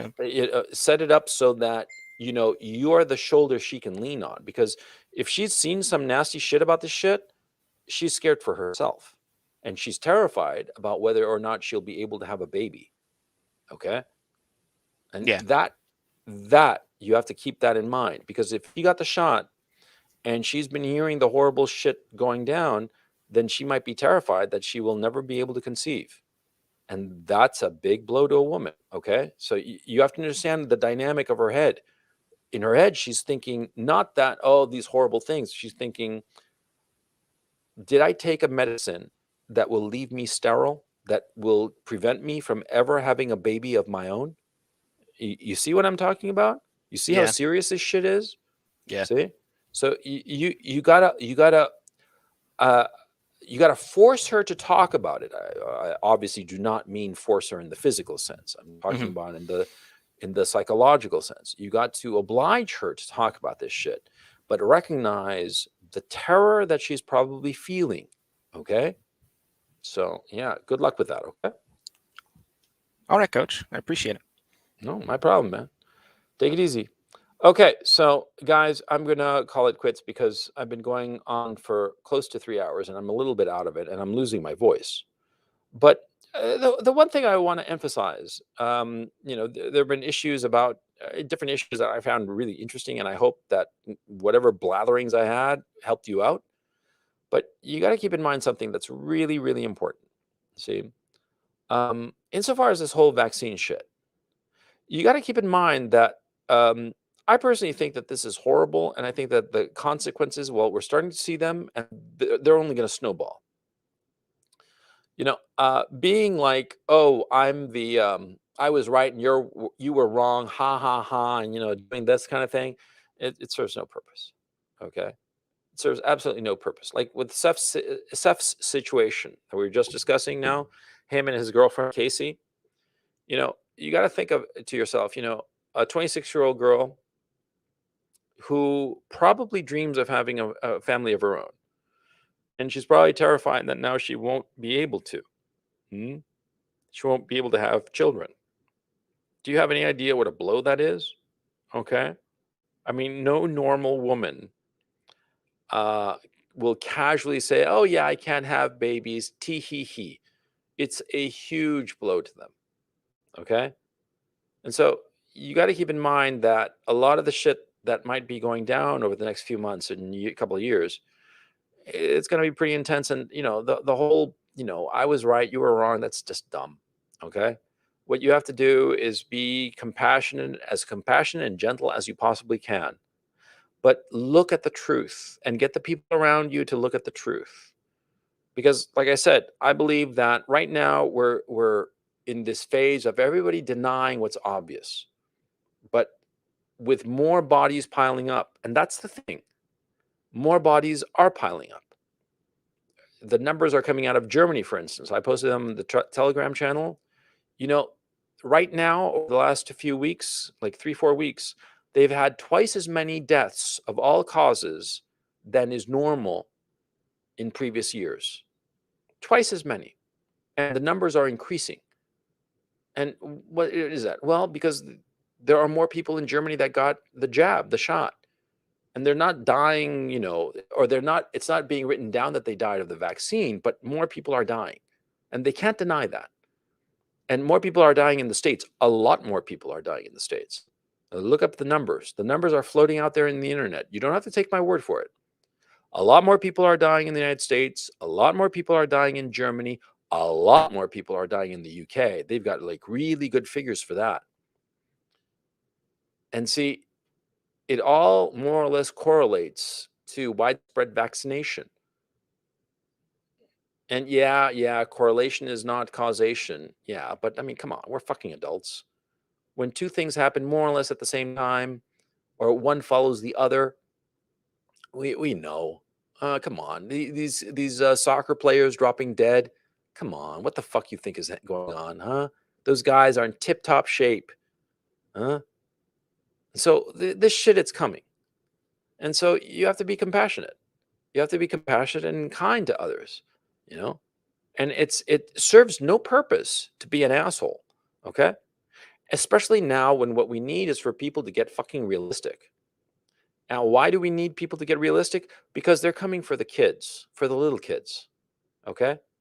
Now, if some elderly person, somebody in their 50s or 60s or 70s or 80s drops dead because of the vaccine, that's a tragedy, but it's not really that horrible, to tell you the truth. I mean, if you're a 70-year-old man and you take the vaccine and 2 days later you drop dead of a heart attack, yes, that's a tragedy for your family, but you lived a life. But for a child of 5 to have a heart attack, for a child of 9 to have myocarditis, and a 5-year survival rate of 50%, I mean, that 9-year-old child will likely not see the age of 15. And that's fucking horrifying. That's wrong. That's the worst kind of evil. Okay? And so the sooner people realize how dangerous these fucking medications are, the quicker they'll stop giving them to children.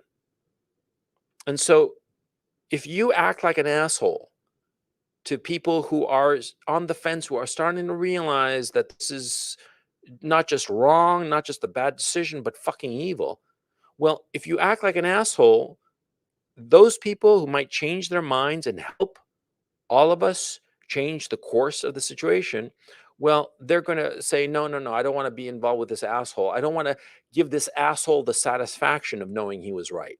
You see what I mean? I mean, people lots of times will do stupid shit, self-destructive shit, just so that they can have the satisfaction of not having shown up the asshole to be right. Okay? And I've experienced that personally. When I was younger, I was such an asshole about always being right that I know that a lot of people would do the wrong thing, the thing that might actually hurt them, just so that I would not get the satisfaction of saying, ha ha ha, I told you I was right. You know, yeah, that's how big of an asshole I used to be when I was younger. Okay? Don't make my mistake. When you see somebody who's on the fence, don't be an asshole. On the contrary, try to be as conciliatory as possible and bring them in. You see what I'm saying? I mean, hit me with a +333 in the chat if you understand what the fuck I'm saying, because it's important. And I'm going on about this because I think that most of the people here are on my page, and most of the people here, they're pretty smart, and most of the people here are probably as arrogant as I am sometimes. Okay?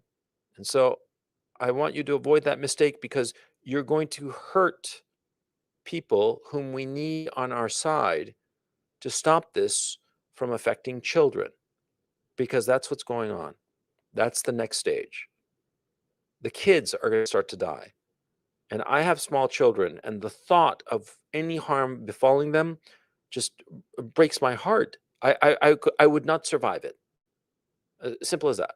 If something truly bad were to happen to one of my children, either one, I would not survive it. I would not. It would break my heart in a way that not even death is comparable to it. Okay? And so the parents of these children who are losing their children, you have no idea the pain that they're suffering from. And we want to avoid that. We want to prevent that. So don't be an asshole. Thanks very much. I see everybody in chat. You got the message. Okay? So anyway, this is CRP signing off. Check out my my Telegram channel, and yeah, all the best.